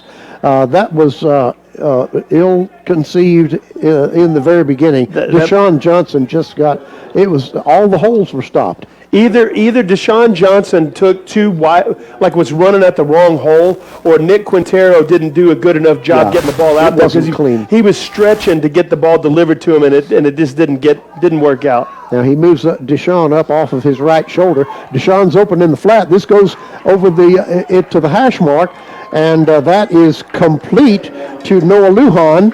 And boy, that was a great throw. Noah Lujan's running a slant, and Deshaun Johnson's running an out route. And Nick just threw a really strong ball outside the hash to Noah Lujan on the slant. Brings up 3rd and 4. And this Pioneer team needs a conversion right here. 3rd and 4. From the 46-yard line, this is out to Deshaun, but it's going to be tackled for a loss. And Deshaun kind of has a bad habit to me, Dan, when he's running these routes in the flat routes and these out routes in the flat. Why can't I say that?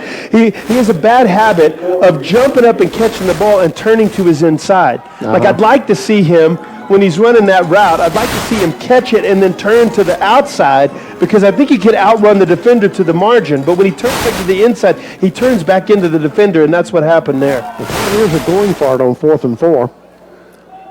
Snap comes back.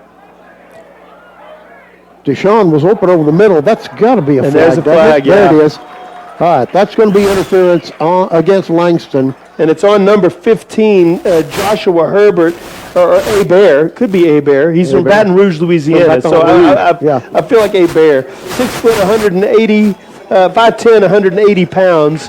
And he just hit Noah Lujan's hand before the ball got there. Brings up 1st down. That's a Chicken Express 1st down, Brett. And Dan, I want to say that a Chicken Express 1st down is my favorite kind of 1st down. It is. Yeah. Of all the 1st downs. All the 1st downs. Chicken Express ones are my favorite. So it brings up the Chicken Express 1st down on the 41-yard line of Langston. And as we said, the Pioneers really needed a conversion there. They need to hold on to the ball and score. Good protection that time. Yeah. This pass is complete to Wyatt Edwards, a freshman, another one of those freshmen that's getting some playing time from Highway Park. And boy, give it up for the offensive line that time. They did such a great, particularly really this left side of the offensive line did a great job protecting. Yeah, looks like Daniel Hearn coming out again with that shoulder injury. Right shoulder. Quinteros drops back. This one is thrown deep to the far sideline, overthrown and incomplete. That was a great idea. That's Yep. Deshaun Johnson, and he was running just an out and up route, maybe even a wheel route out there, but he ran out and then turned up the field, and we had him actually, just a little bit overthrown. But that's a good idea. That's the kind of thing the Pioneers need to do to get back in the game. That number 6 for Langston, he's a linebacker. He's going to have a hard time running with Day Johnson on those routes. Snap comes back on a 3rd and 6. Quinteros flushes right. Now throws to a wide open. Who was that? That was number 10 again. No, it wasn't. No. It's Skylar Witten. Skylar Witten was standing all by himself at about the 10-yard line, and they give credit to Nick on that play.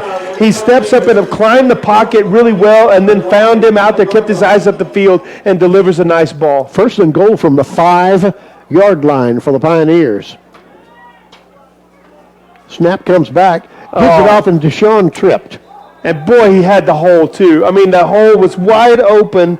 And he just slipped. And man, gosh, that's just frustrating. Yeah. Because he had a hole there, and that could have been a touchdown, and he just could not get his foot in the ground. Slipped for a 3-yard loss. It brings up 2nd and goal now from the 8. Full backfield back there. Quinteros, Deshaun, now number 89. Slips into coverage on this. And boy, I don't understand that. I mean, you had press coverage on the outside. You had all of the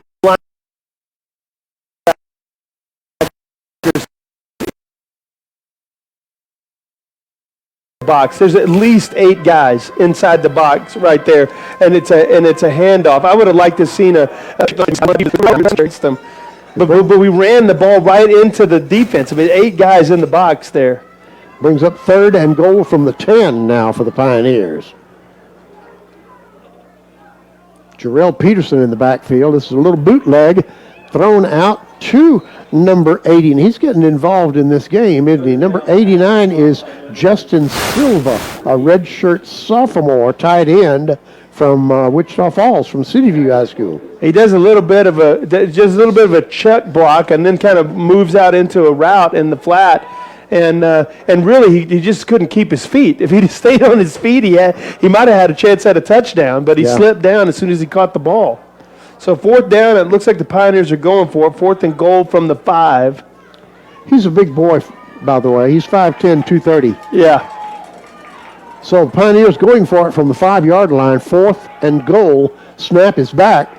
You've got a man open in the end zone, but the ball was thrown over his inside shoulder rather than his outside shoulder. Well, and I would have thrown that past the number 25, Jarrell Peterson. Jarrell was coming out of the backfield. He's a running back. Came out of the backfield and was running an out route, and he had the linebacker beat. And if you deliver a good ball to him out there, he could have turned that up and scored a touchdown. But it kind of threw it to the back of the end zone, threw it a little late, and you would have had to make a perfect throw to get that ball to him. So Langston's going to take over on their own 5-yard line.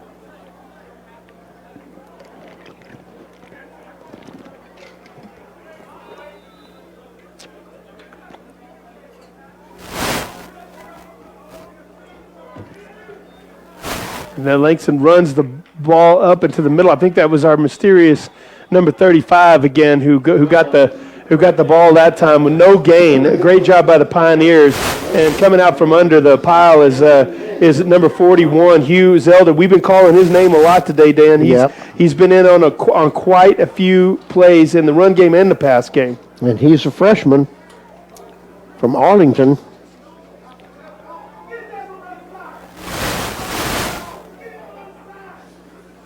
So faced with a 2nd and it's a strange 9.5. formation. Yes, it is.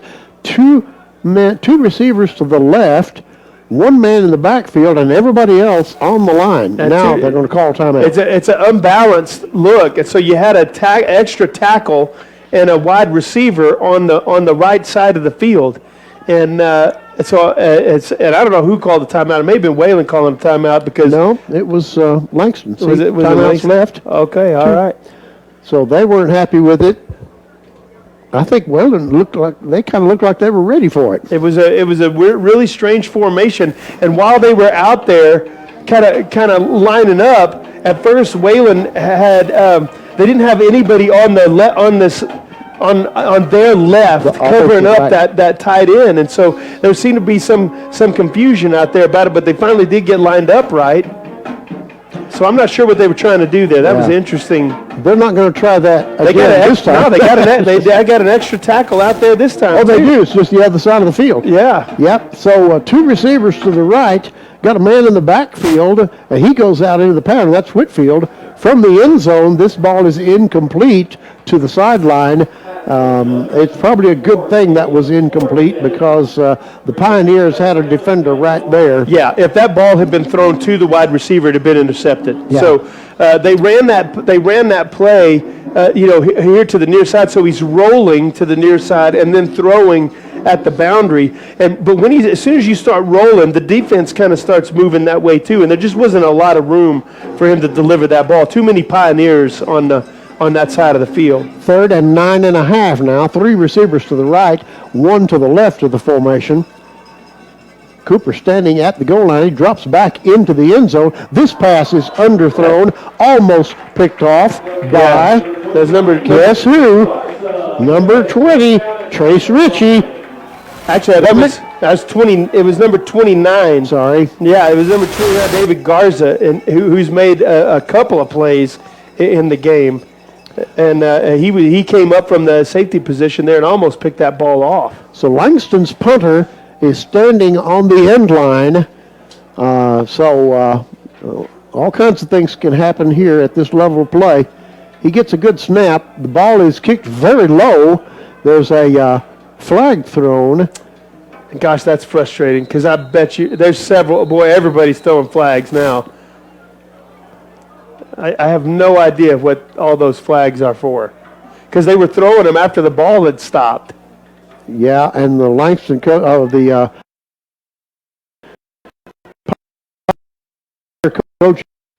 are visibly upset, and this might give Langston a first down. That's their flag.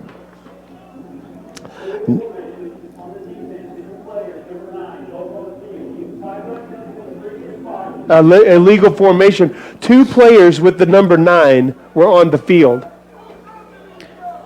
So why are they punting? Why are they punting again? I don't know. They got a 5. Well, it's 4th and 5. Okay. So 2. 4th and 5. 4th and 4. So 2 Wayland players with the same number were on the field, and that is another miscue on special teams for the Pioneers. Had great field position there. So the snap goes. It's a fake punt. He's got and this first is down. One of the first down and more. This is number 2. That's Eugene Fuller, a senior linebacker, 6 feet 250, and he took the direct snap from the center and rumbled out to the 25, 24-yard line, a gain of about 20 yards. And folks, I mean, this is down to the point of just pretty serious frustration. On punt team, 2 times in the first half we ran out only 9 guys, and one of them caused them to get the ball great field position, and then that one we get a penalty because we have 2 guys with the same number on the field, and then they get a first down on the fake. This is a quarterback keeper by Cooper, and he gains about 4 yards on that.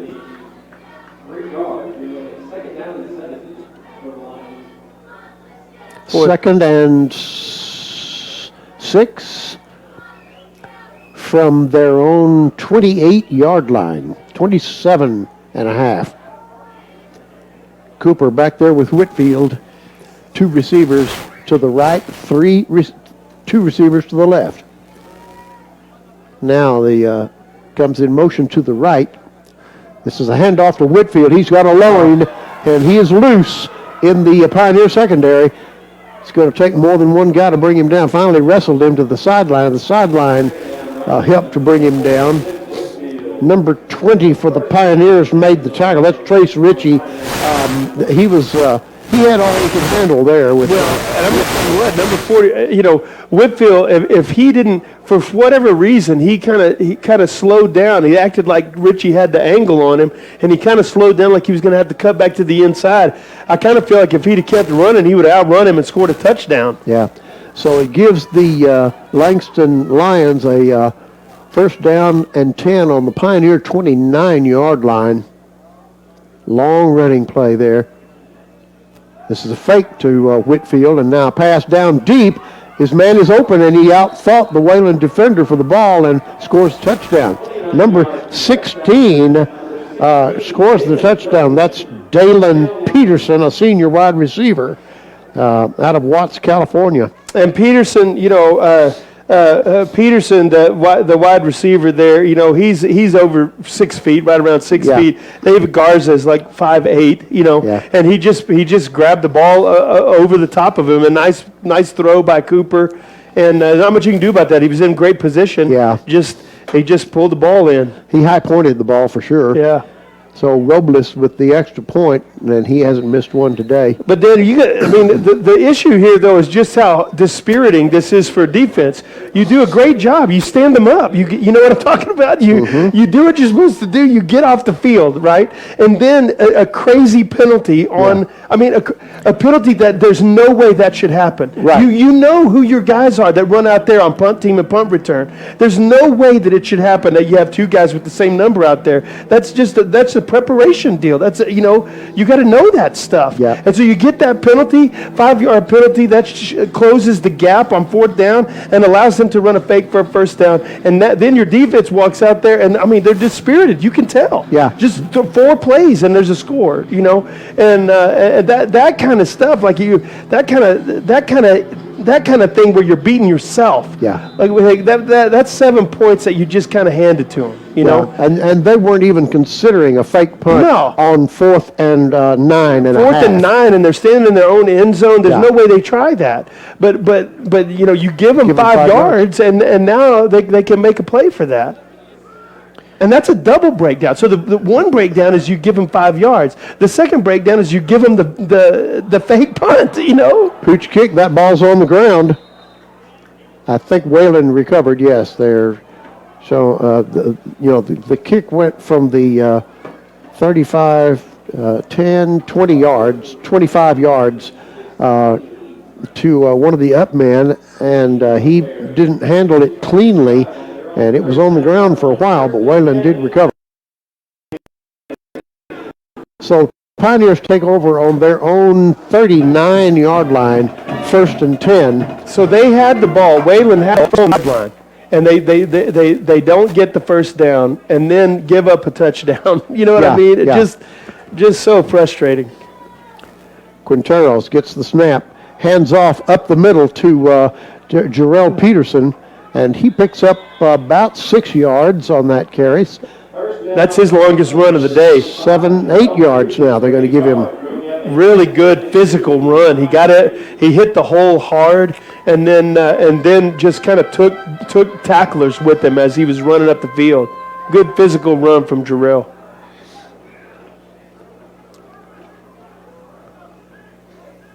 Quinteros takes the snap, hands it this time to the receiver who was in motion across the formation, Derek Campbell, and he is stopped for no gain.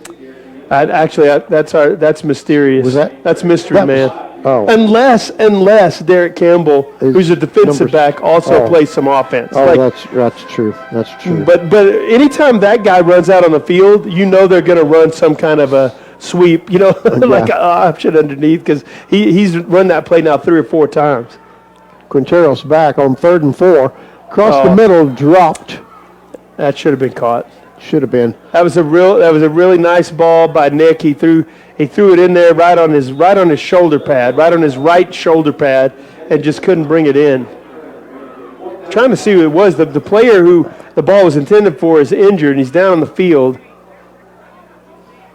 Daniel Hearn has been dealing with shoulder injury, and so it very easily could be him.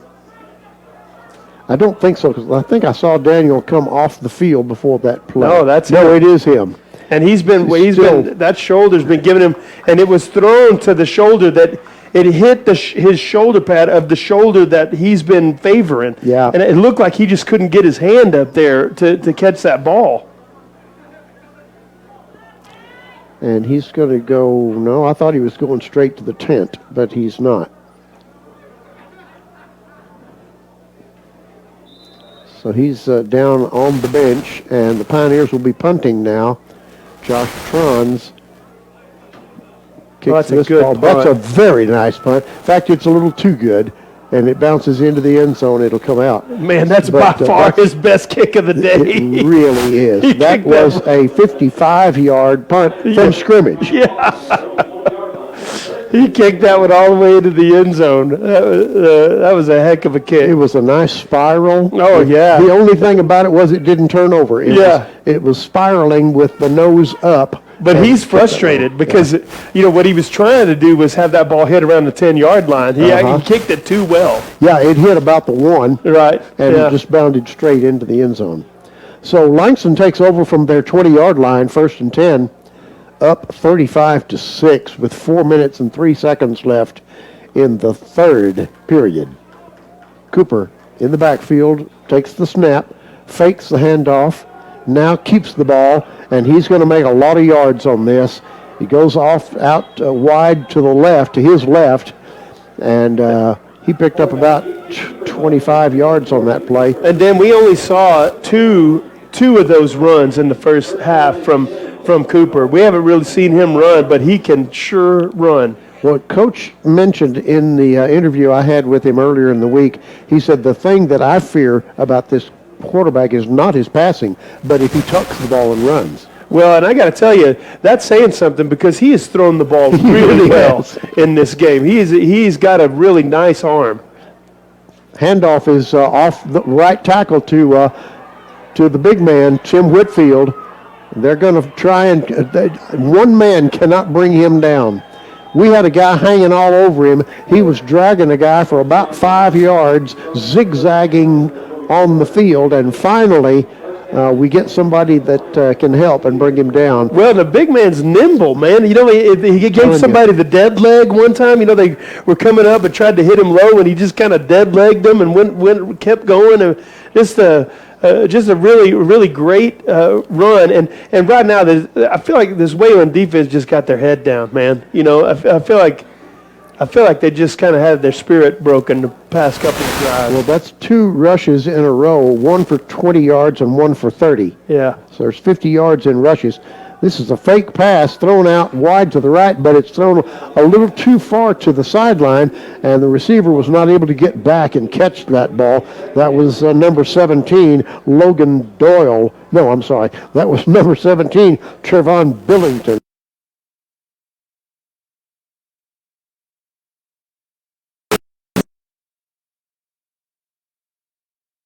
See, like when you see as an offense, when you see the Wayland defenders, which they are, they're backed up like 7 yards out the line of scrimmage. Princeton and 10 from the Pioneer 25. Snap is back. Now this is a little flat pass out to Whitfield, and he is out of bounds after a 2-yard gain. And that bring up 3rd and 8. That was a screen pass, and what they did was Nick Pierce, the senior linebacker from Randallstown, Maryland for Wayland, was rushing. And so Whitfield faked the block on him and then just kind of snuck out into the flat for that pass. So just a little screen. But Pierce did a great job getting into the passing lane. He had to kind of lob it over his head, and it got there too slow. This pass is out to the right on a little slant pattern to number 88, who is Michael Andrade. He's a senior wide receiver, 6'4", 180 from New Orleans. What about that hair, too, Dan? Yeah. I just want to say, as a follically challenged individual, I appreciate a man who's got too much salad for the bowl. No doubt. So it brings up a 4th down, 4th and 8, and Langston's going to go for it. Why not? Up 35-6, down on the 22 42-yard line of the Pioneers. They're going to go for it. Snap comes back. Big rush, and they're not going to make it. Oh, that was Great so defense. well played by the Wayland defense. So well played. It was a screen pass, but number 7, Terrell McAllister. Yeah, Terrell McAllister just did a great job sniffing that screen out. He saw it the whole way, and when the receiver caught it, just hit him right in the chest. Yep. Great play by the Wayland defense, and now Wayland takes over on the 22-yard line. Dan, one thing I was going to say, one thing you shouldn't expect from Langston is you shouldn't expect at any point in this game for them to call the dogs off. So they will win this game by 80 points if they can. That's that's kind of who they are. It's who they have been when we played them. They really enjoy like putting it on you. So they'll be going for it on 4th down several times in this. Quinteros throws it out here to the near sideline. Got a man open, and That's our mystery man, number that's our 6. mystery man, number Gosh, 6. I wish we knew his name. What a great throw by Nick Quintero, too. Great route, and Nick just dropped it right into his hands over the linebacker. Great throw and great route.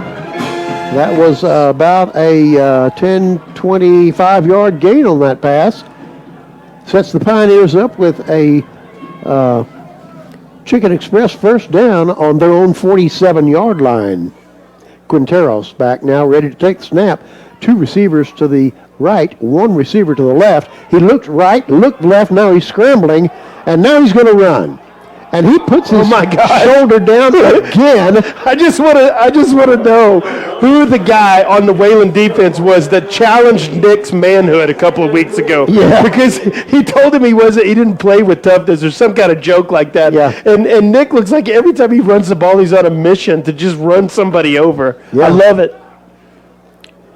Yeah, he just put his shoulder down and ran over number 20, Levante Wilson. He's a junior DB, 5'9", 180, and Quinteros has 30 pounds on him. This is a handoff to Deshaun Johnson. It's going to go nowhere.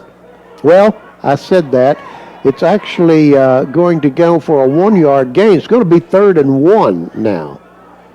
But they're just not finding a lot of running room out there. You know, the linebackers for Langston are doing a good job flowing and reading their keys. You know, it feels like those linebackers are just right on top of the running game wherever it is that we're running. So we're just not getting those blocks on the second level very effectively, and so the run game's struggling.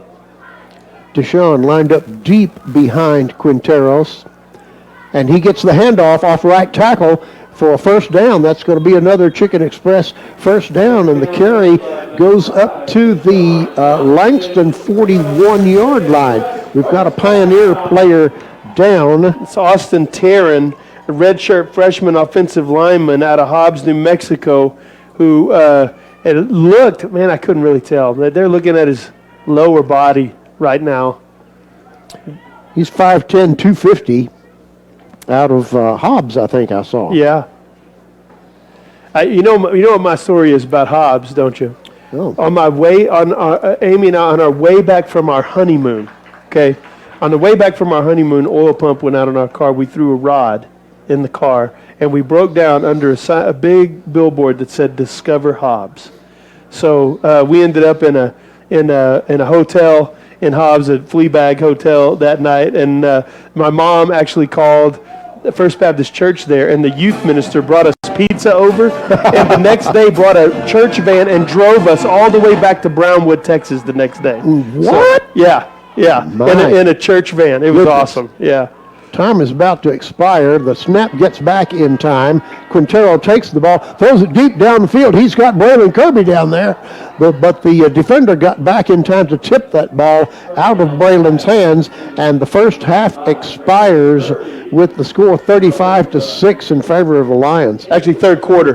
Third quarter. What did I say? You said first half. I did say first half. But that was a great throw by Nick. He actually delivered the ball accurately. He just threw it a little bit late. Yeah. If he'd have thrown that ball a couple of beats earlier, Braylon, the safety wouldn't have had a chance to get back into that play. Right. Kirby was open. He was. He ran a nice route, and but the ball was thrown a little bit late, and the safety had a chance to get back into it. So the fourth quarter is going to begin And the fourth quarter is brought to you today by Little Caesars Pizza, located at 1707 West 5th Street here in Plainview. And Brad, I want to tell you, my mother, your grandmother, and my sister, your aunt, are listening to the game, watching the game on their computer in Amarillo. So, hi, Gran and Aunt Marilyn. Yeah. Hope you guys are enjoying it. I know the score's not what we wanted it to be, but I think the broadcasting is outstanding. I feel like it's outstanding. I do. I feel like it's outstanding. 1st and 10 from the 41-yard line, and there's a mix-up in the backfield. Quintero, he still has the ball and makes about a 3-yard gain out of it. That was a really nice play by Nick. That handoff, something went haywire there. Some kind of busted play. There's a Langston defender in the backfield hanging off of him. He shakes the tackle and is able to spurt up the middle for 3 or 4 yards. So good play by Nick. He's playing physical, man. As a quarterback, I don't know whether you're excited about that or scared about it, but he's playing really physical football. So 3rd and 7 yards. Quintero's dropped back. A lot of traffic back there. There were a lot of gold and white jerseys back there, and he threw the ball short and to Hearns, and Hearns once again coming off the field, dangling that right arm. He's just having a real hard time. He's hurting. And Nick, on that, it looked like an episode of Dancing with the Stars. The past few times, he's doing a lot of like happy feet, back there in the pocket, kind of trying to dance around, and just a little too much. Didn't get his feet planted to deliver an accurate throw on that ball. 4th and 7 for the Pioneers. They're going for it. This ball is thrown deep over the middle. Deshaun's down there, but it's knocked away. And gosh, I saw that as soon as it happened. Like Deshaun just came out of the backfield, was sprinting up the hash mark, and he was wide open. Offsides on the defense, so Wayland's going to get 5 yards and get this play over. But Deshaun was wide open. The ball was delivered late, and there was too much.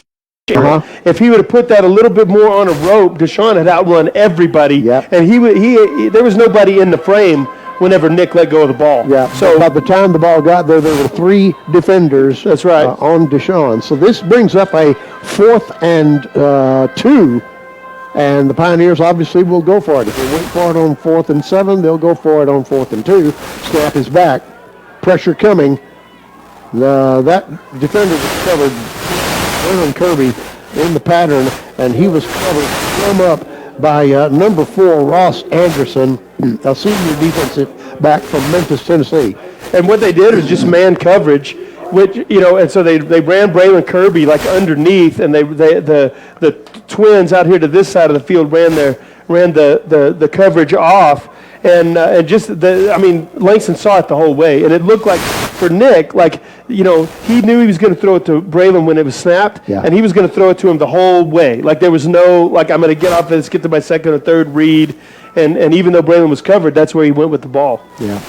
So Langston takes over at their own 33-yard line. This is a pass to the flat out to the wide right side, and the receiver out there breaks past the defender, breaks a tackle. That's number 13 for Langston, Michael Colston.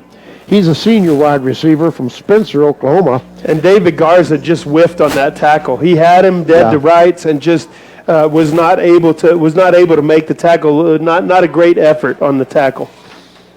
It brings up a 1st and 10 now for Langston on the Pioneer 45-yard line. Cooper in the shotgun, hands it off to Whitfield up the middle, and he gets about 3 yards before he's brought down.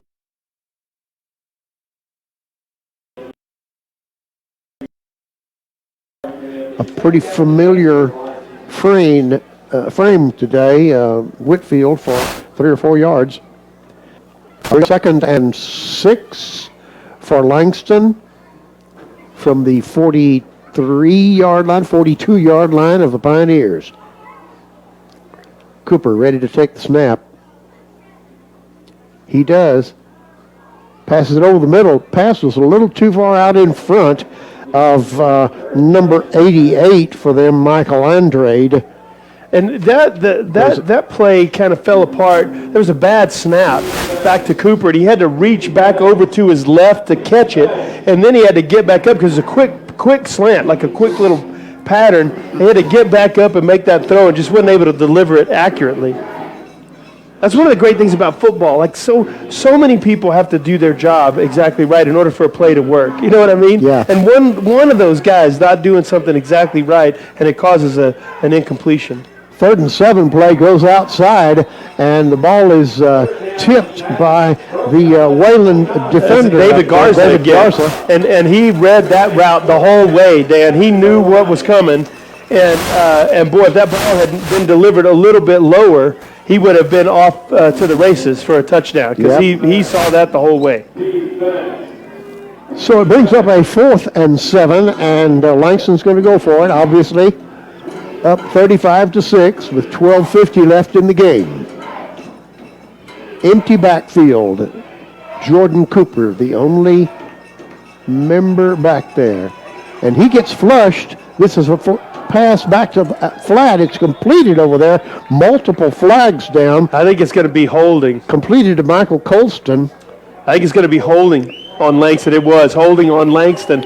And that's declined, so that means Wayland takes over. I want to give a shout-out to our stadium announcer, Kevin Torres, who was leading a chant of defense. Yeah. So whatever it takes to get that crowd fired up. So good stop by the Wayland defense, and the Wayland offense gets to come back on the field. And now with 12:43 left in the game, a chance to cut this score down just a little bit. From the Wayland 41-yard line, the Pioneers take over. Got Quinteros and Deshaun Johnson off his left shoulder. Now receiver comes in motion to the right. It's a little wide receiver screen that is snuffed out by Langston for a 2-yard loss. And Skylar Witten was the receiver that caught the pass, but you know, it's a wide receiver screen, but I didn't see who He has was one blocking blocker. it. Yeah, there's one blocker out there, and so you had 2 guys coming from the inside who made the play. That was a wide receiver sieve. Yeah. The screen. This snap goes back. This is Deshaun up the middle, and he picks up about 6 yards. That's actually Jarrell Peterson. Jarrell Peterson, yes. Good hard run, and you know he's gotten some room up the middle a couple of times. You know, which is saying something. I mean, this defensive front is just so big and physical. You know that they have been able to get some room up the middle. So here we go, 3rd and 7. Another handoff to Jarrell, and this one goes for another 3 yards. So it's going to bring up 4th and 3, and the Pioneers, I'm sure, will go for it. 4th down and 3 from the Pioneers' 47.5-yard line.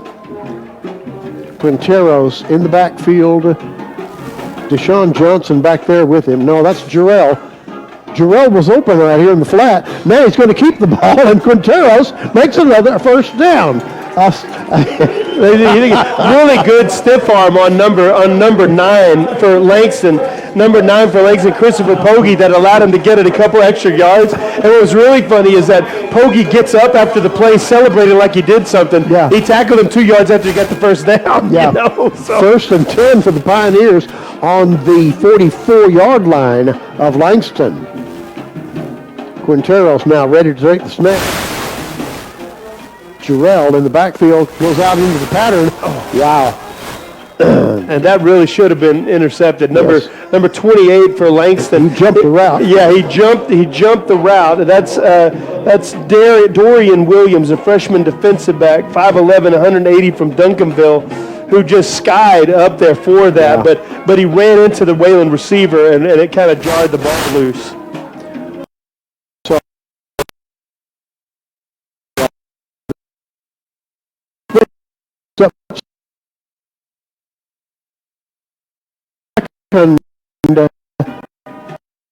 And 10 for the Pioneers. Snap comes back, looking right, looking left, looking right. Wayland, Caden Bailey was on the inside, and Caden ran up the field, and Noah ran a little in route underneath him, and he was wide open. But Nick wasn't able to deliver the ball out there. He had some pressure on him and wasn't able to get the ball to him. So it brings up third and about 14. Nick back with the ball, swings it out here to Jarrell. Jarrell makes one man miss, but couldn't make everybody else miss. And by the time he got there, there were too many white shirts around him, and it brings up a 4th and 4. But that's what I'm telling you. Like the Langston linebackers are not able to run with these Wayland running backs man to man. Right. And so those plays have been there all day for Wayland if they could take advantage of them. Now Quinteros runs Deshaun Johnson up to his left shoulder. Deshaun, now Quinteros with the ball still, and he keeps it, he tucks it, he's got a first down. Man, that's a good play by Nick. And once again, he has happy feet a little bit sometimes. And Deshaun was open, and he could have dumped the ball over the top to him for a first down, but he didn't see him. But he pulls the ball down, and just a good physical run to go up there and get the first down. He was keeping his eyes downfield. He was looking for somebody to throw it to, but just couldn't get the time or the openness at the right time to throw the ball. So he tucked it and just ran, and once again bowled his way to a first down. These routes are timing routes. You know what I mean? Like, he gets the ball and he's got a progression that he's going through. And if the guy's not open, that isn't coming open at that moment, then he has to pull it down. And when your defense is running press coverage as often as these guys are, it affects the timing of it. Mm-hmm. So the ball's on the Langston 34-yard line. Snap is back. There's a flag down now. That's going to be a hold. Probably a hold on the Pioneers. We'll see. And Quintero was sacked eventually that's number 95 for Langston. Number 95 is Mark Bledsoe, a freshman defensive lineman, 6'3", 265 out of St. Louis. And he just bull rushed and took the guard with him all the way back to the quarterback. So we'll see what this flag is. Illegal formation against the Pioneers. So, Brad, I just want you to know that is a dirty flag. Yes. That is a dirty flag brought to you by Master Graphics. And that brings up 2nd down and 20. 2nd and 20 from the 42-yard line now of Langston. Quinteros back. And this pass comes to the sideline. Daniel Hearn, bad shoulder and all, jumps up and makes that catch. Oh, man, his right arm is hanging down by his side. I mean, he's not even lifting it up. And he caught that in his body, not with his hands, because I don't think he can get his hand up there to make those catches. And he's going to the left side of the formation to line up in the slot with that arm still dangling. It has been all game. Quinteros back in the... Deshaun back there with him. Now, heavy pressure coming from the middle, and he just throws this ball away. Number 99 for Langston. We've called his name quite a few times, but Craig Evans just absolutely destroyed the interior of the Wayland offensive line single-handedly. I mean, they hardly even slowed him down on his way to the quarterback that time. You're 6'3", 317. And he's lining up right over, and sometimes right over the center, right over the outside shoulder of the center, just giving them all kinds of problems.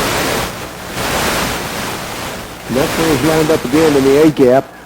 Quinteros gets the ball. This is wide open.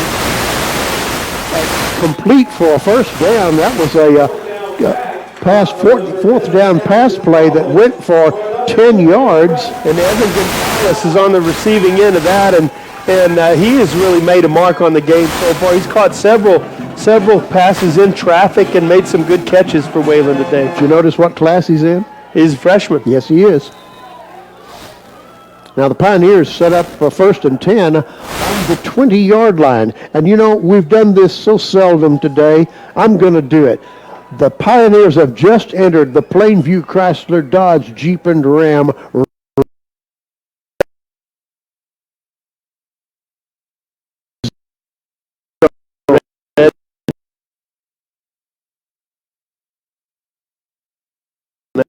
That's right. We've got a timeout on the field called by the Lions. I don't know how big of a craven it was, but that's a good-looking car. Yeah. And also, I don't know if you've seen those new Jeep trucks that they've got, the Jeeps with the pickup bed. Oh, yeah? You know, they had those out here a couple of weeks ago, and I was surprisingly interested in that. Yeah. I thought when I heard about it, that's not going to look great, but it does. It looks Yeah. really nice. It's Yeah. a nice car. So if you want to test drive one of those folks, just Absolutely. head out there to Plainview Chrysler Dodge, and they'd be Absolutely. happy to put you in one of those cars and let you roll it around the town and see what you think. While you're driving around in that car, keep your radio tuned to 91.5 FM, KWLD. That's the radio voice of Wayland Baptist University. They carry our broadcasts of Wayland Athletics, as well as Plainview's best Christian music, and much, much more. Snap goes back to Quinteros. This is a fade down the right, and there's going to be interference in the end zone, I think, against Langston. Pass interference. Certainly is. And they've been trying to take advantage of that all day. So twins Noah to the Lujan. right, twins to the right, and Noah Lujan by himself at the top of the formation. There's one high safety, but he's shaded to the twin side of the field, right? So Noah Lujan's by himself, press coverage, and he beats the press coverage, gets to the outside, well thrown ball, and the defender has to commit pass interference in order to keep him from scoring a touchdown. So the Pioneers have a first down and goal to go from the 5-yard line. So evidently they did judge that the interference happened before the end zone. Quinteros back with the ball, throws to this right side, and That almost completed. Should have been an interception, actually. 42 came underneath that route. The ball got there late, and not with enough velocity, it didn't look like. And so the defender had a chance to break on the ball and almost picked it off. Malcolm Johnson is a 6'1" defensive back from Houston. So we got second and goal from the 5 for the Pioneers. Snap comes back. And there's a complete pass for a touchdown to Braylon Kirby. A little slant right over the middle. And Braylon Kirby just absolutely used Quante Hayden, the junior cornerback out of Los Angeles. He just fooled him and got an inside break on him, and easy touchdown pass for Nick Quintero. So nice job, nice route running by Wayland. It's good that Braylon's putting his stamp on this game as his last game as a Pioneer. It's good for him to get a touchdown pass. Absolutely. So with the extra point coming up, Pioneers looking to go, and the extra point is good. So Pioneers go down, now they're down 35-13. So, we're still 22 points away, but still, it's nice to get a touchdown. Sure. A second touchdown of the game. So I wonder, do you onside kick this? I mean, why not? It's 7.5 minutes left. I mean, I feel like you might as well try to get the ball back. You know, if you get another score in a 2-point conversion, then it's a 2-possession game. You know, so you'd have to score pretty quickly. But I mean, want to take a shot. You don't gain anything from kicking it deep, is what I'm saying. And you're kicking against the wind. Yeah, they're going to get the ball, and they're just going to run some time off the clock, They're going to try to do that either way, so you might as well try the onside kick. That's my take. We'll see. And it doesn't look like Langston is super expecting that. They're lined up in your standard, kick return formation. And this is Cameron Welch. He's our punter. He's our backup punter. But he does try to kick it deep. It goes to the 25-yard line, taken by an up man. That's their starting wide receiver, number 7. Well defended down there. That's actually the cornerback, number 7. There's two number 7. Oh, that's right. But he catches the ball and great coverage by Wayland's defense to bring him down, by Wayland's kick team to bring him down. Quante Hayden was the receiver on that kick. So that puts Langston in business at their 22.5-yard line, 1st and 10. And, the goal at this point, I would think, for Langston would just be take as much time off the clock as you can on this drive, So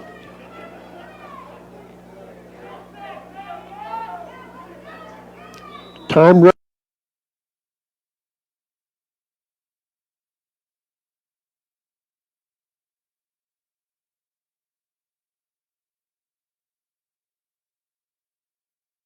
No, I think they got a timeout call. they did. And it looked like he was trying to check out of whatever the play was that they had called. And then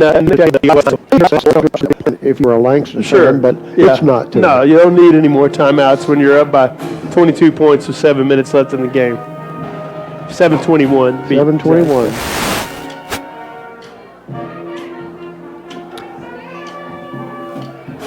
So the sun has been shining here. After I, in the pregame, said that it was overcast, the sun came out shortly after that. Well, that's the best way to guarantee the sun's going to come out is announce to the world that it's overcast. Yeah.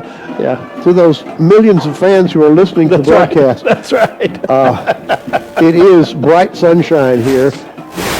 If you're watching on the streaming, you've known that. But those of you who are listening on the radio have thought that it was cloudy all this time. I apologize for that. Langston takes over at their 22.5.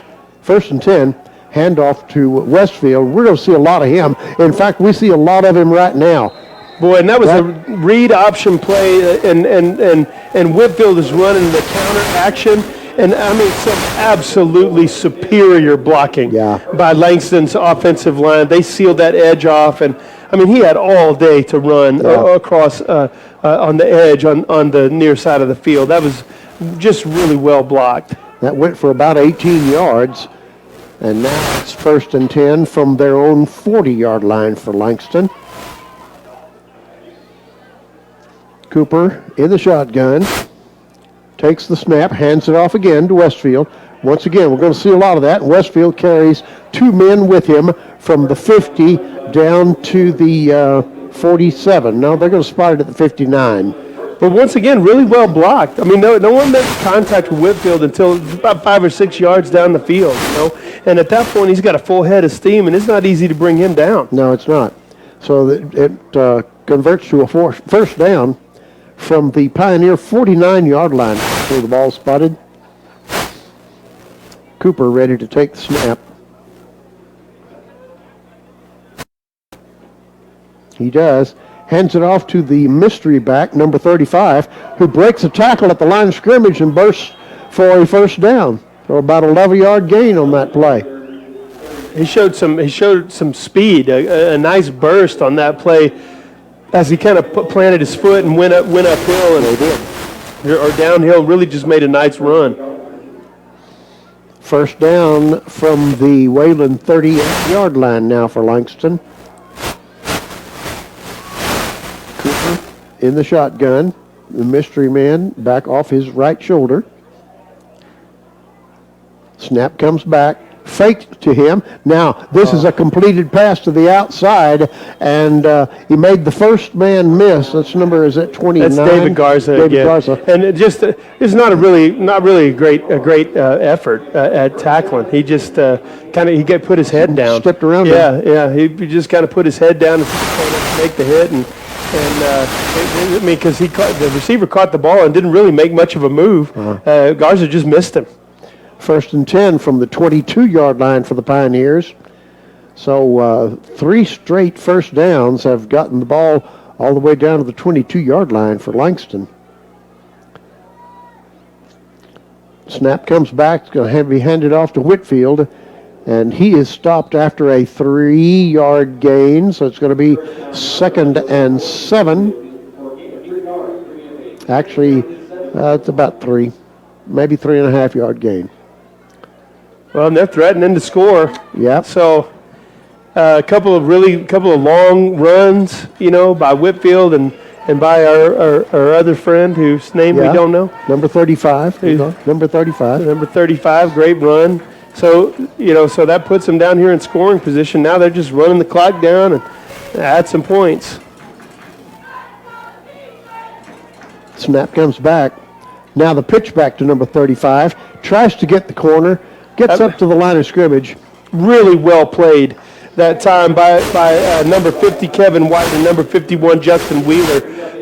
Both of them, they forced the pitch, but then were able to still get outside. And that just showed a lot of speed and agility by them to string that play out and make the tackle. So great play by those guys.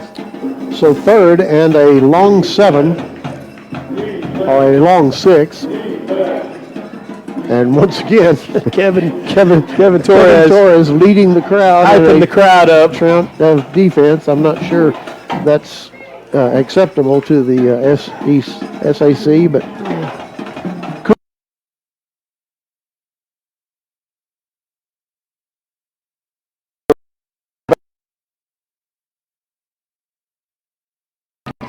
trying to pass. Now he's going to run with it, and I think he picked up the first down. Yeah.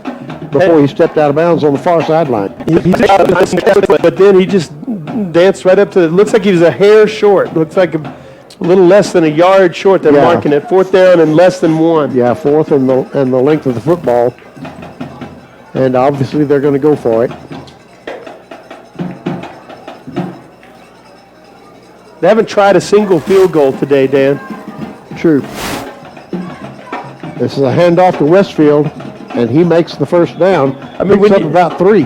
When you've got Whitfield on your team, though, and it's less than a ball, the length of a ball. You got to feel real comfortable about your ability to get that. Absolutely. Whitfield once again 5'11", 220. So he is a load. And he runs with a lot of authority. He's physical and he hits the hole hard. Now full house, Cooper, Whitfield, and the mystery man.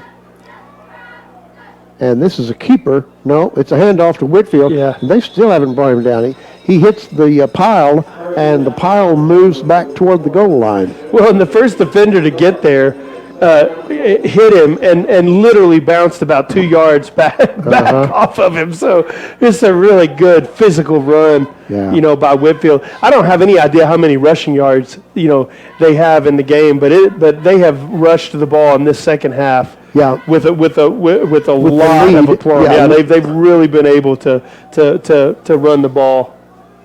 2 minutes left in the game.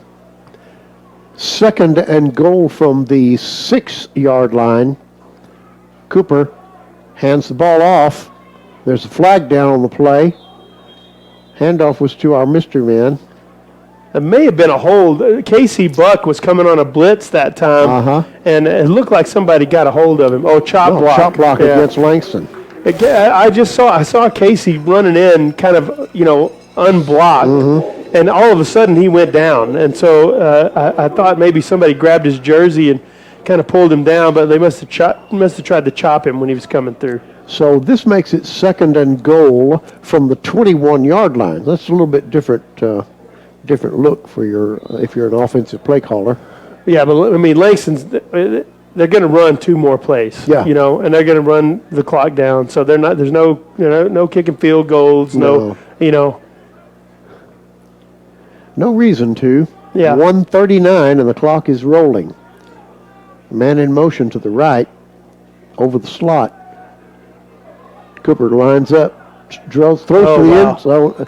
Throws to the end zone, and that was broken up down there. By Caleb Thornton, but it went right through the hands of number 1, Glenn Irons. Yeah. Should have been caught, probably. Yeah.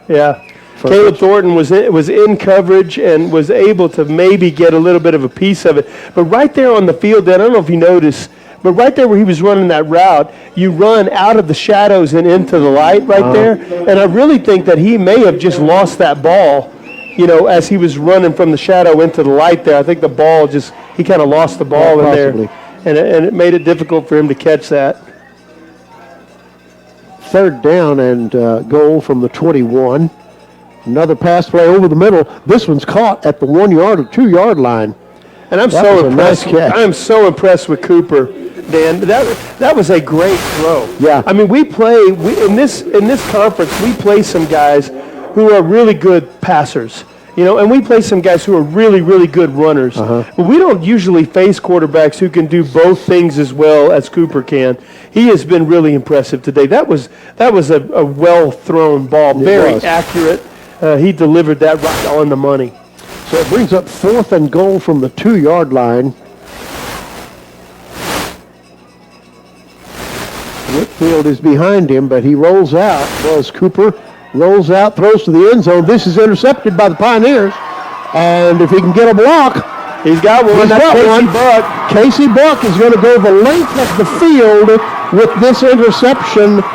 A pick 6 for Casey Buck, and there are no flags on the field. And that is a Scarborough Specialties touchdown.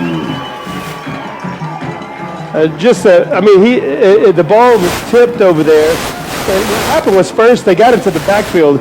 Cooper's trying to roll to his right, and Wayland blew that up. They got penetration, and he had to drift farther back.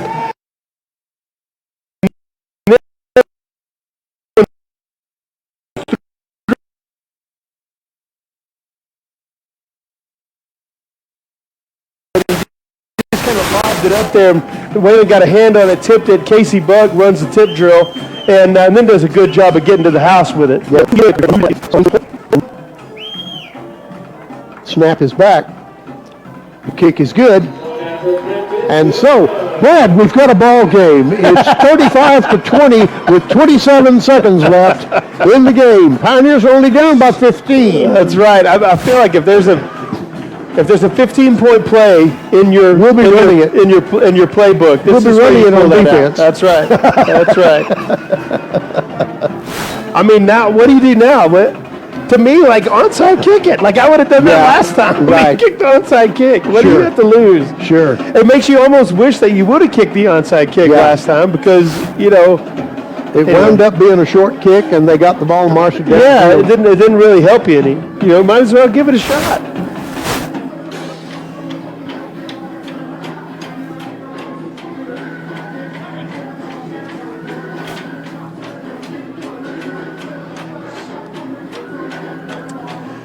I'm just going to give it up one time for our cheer and dance team, folks. As the game goes on, the shadows kind of creep out over this side of the field, and it gets pretty cold down there on the sidelines.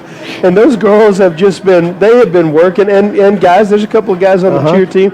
Those girls and guys have been working the whole game and just doing a great job to keep the fans excited and engaged. Appreciate you, Wayland Dancers, Sapphires, and cheer team for all the hard work you have done over the course of the year. Yeah, the cheerleaders have their jackets on, but they've still got their short skirts. Yeah, and I'm the just telling dancers you. have been, from the beginning of the game, in a full-body uni. Yeah. And so, But it's chilly down there. It's still cold. They've been working the whole time. I appreciate that. And there is a pooch kick handled by the up man, number 88, Michael Andrade. And Langston is able to cover that one up and will take control with 25 and a half seconds left in the game. The ball's going to be spotted on their 43-yard line. 43-yard line. I think we'll probably see some kneel downs here. Yeah, he was juggling that ball as he was going down. So they didn't run a traditional onside kick, but they, kick the ball hard and kick it off the ground, and maybe you can make something happen. So this will be a kneel down. They're preparing to get in the victory formation. There is one man in the backfield, 5-10 yards behind the quarterback. The snap goes actually back to Whitfield. Somebody needs to touch him. They do finally. And with 18 seconds left, Wayland's not going to do anything to stop.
I mean, talking about the difference in the athletes, Langston, Langston's running out a bunch of guys over 300 pounds. I mean, they obviously do a really great job recruiting, and they've got some really great athletes out there on the field. And Wayland's got their share of good athletes too, but just set that aside for a second. Winning football is the ability to go out and execute and without shooting yourself in the foot. And all too often, the struggles that we have is that we're making those kinds of mistakes. Put us behind the chains, cause us to have to work harder than we should.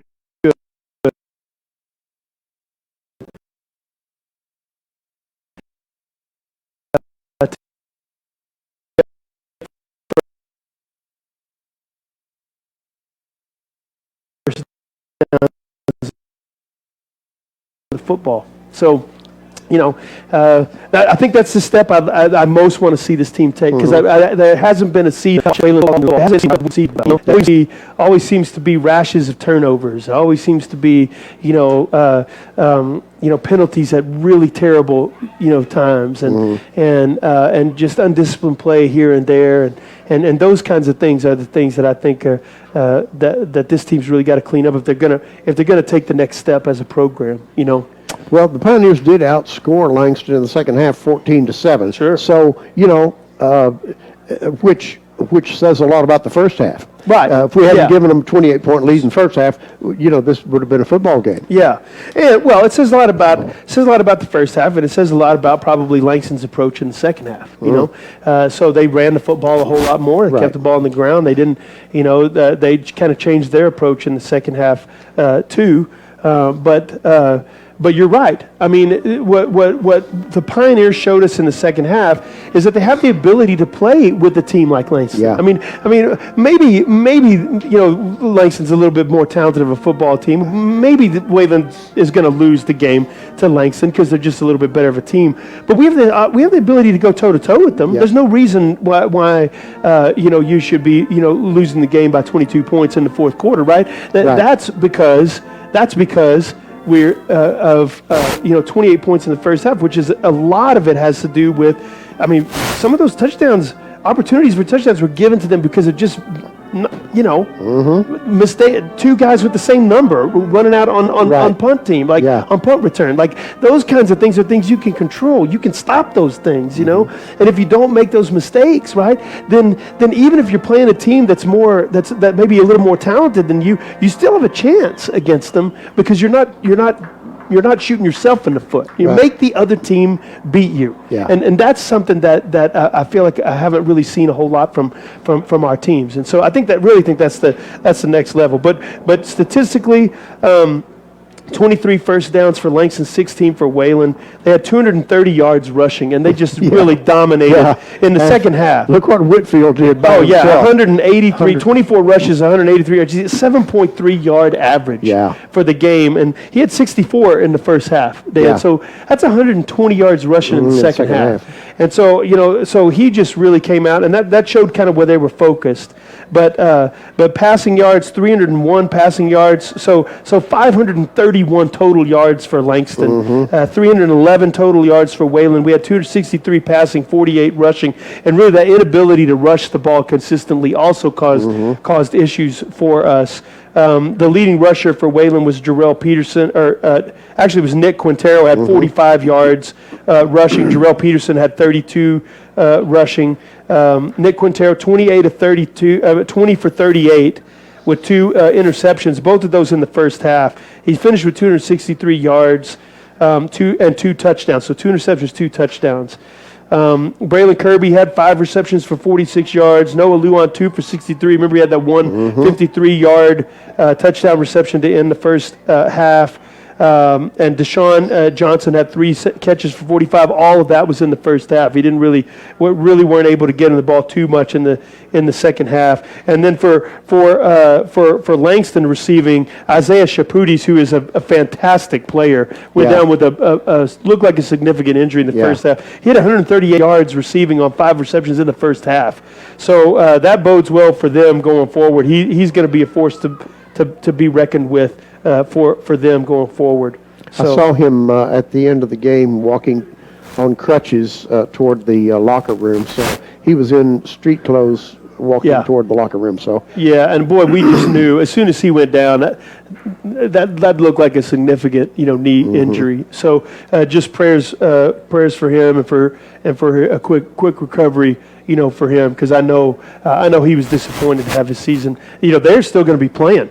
I mean, this team has a chance to be playing for the NAIA National Championship. This is a really good football team. Yeah, it is. And so to lose a player of his caliber, at this time of the season, is a tough blow for Langston. Yeah. So Coach was kind of talking about that, and Ottawa has the tiebreaker, and if they finish out with a win, then they'll probably be, their coach is pretty sure there'll only be one team from the SAC that'll go to the NAIA tournament. Oh, wow. So either Ottawa it's going to be Ottawa if they win today. Yeah. Which they should. But at any rate, we played a good football team and played them even, or maybe a little better than even in the second half. So you're right. There's a lot to be encouraged.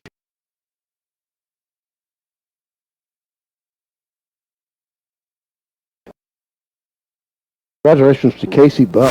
Man, 99-yard interception return for the final score of the game by either team. He's just kind of all over the field. And in this game, it was kind of strange. We didn't call his name a whole bunch of times, and he wasn't as involved and as active as he normally is. But he can do that to you anytime. He's a smart football player, and he's really, really quick.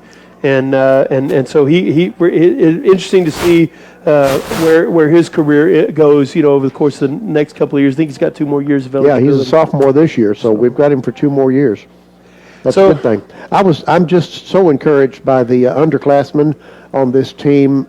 They really have stepped up in many times in the absence of seniors and juniors who have been injured or for whatever reason aren't playing, maybe academically, who knows. But at any rate, some of these underclassmen have really gotten a chance to play, and some of them are, you can tell, going to be leaders on this team. Yeah, there's some talent coming back. There really is. So, running back is going to be a place where the Pioneers are going to be replacing some production. But the guys that they have, Jacoby Hunt, has played a lot of football for Wayland, and Christian Vaughn played a lot this year. So they've got some really talented running backs that are going to be coming back. At wide receiver, they lose Braylon Kirby, but Noah Lujan's back. Daniel Hearn, I believe, is back, and so there's some talent coming back, for Wayland, at the skill positions, and then on defense.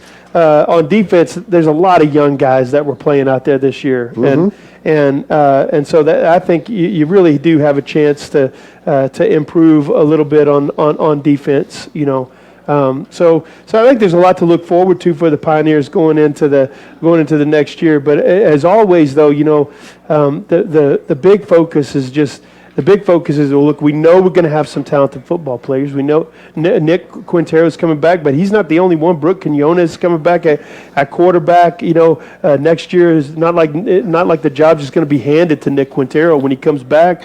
Trayton McClain, who's been been third string all year long, is a really talented quarterback. I mean, they're going to have some good guys out there for quarterback next year. We know we're going to have some talented guys. Can we come out and can we execute on a consistent basis? Right. Can we get out there and can we make plays and just keep from beating ourselves? And that's always the question. And for this team to play winning football and to turn in the kind of season I know they're capable of, it's going to require that. It's going to require disciplined football and not making mistakes. So, well, we've wrapped up this football season. Brad, it's been a fun. pleasure. Yeah. It's been a pleasure again this year to be with you in the booth. I've had a great time with you. Yeah, it's been a lot of fun. Appreciate what you do. Yeah, I appreciate what you do. The insight that you bring into this broadcast. So all of our Wayland Pioneers out there, all of our fans out there, we just want to say one thing to you before we sign off today. We just want to say you're welcome. So, yeah. Hey, let's take time to recognize the folks that worked on the technical Yeah, side yeah. of the That is broadcast. great to bring you work this every week. streaming video and the radio broadcast on the cameras high atop Bulldog Stadium here in Plainview are Taylor Randolph, Jared Ray, Hector Tejerina, directing the streaming broadcast here in the stadium is Ian Kirk. The engineer back at the radio station is Devin Kirk. No relation. Thanks, guys. We really appreciate what you do, Yeah. and our fans appreciate what you do, so that they can watch these games Yeah. on their computers. So that's all I've got. I'm Dan Ziegler, the voice of WBU Athletics. Brad Miles has been doing the color analysis for you. We'll be back with you next season, I'm sure. In the meantime, stay tuned to WBUathletics.com to get all of Wayland's sports, the very latest news on all of Wayland's sports. From Bulldog Stadium, we're out.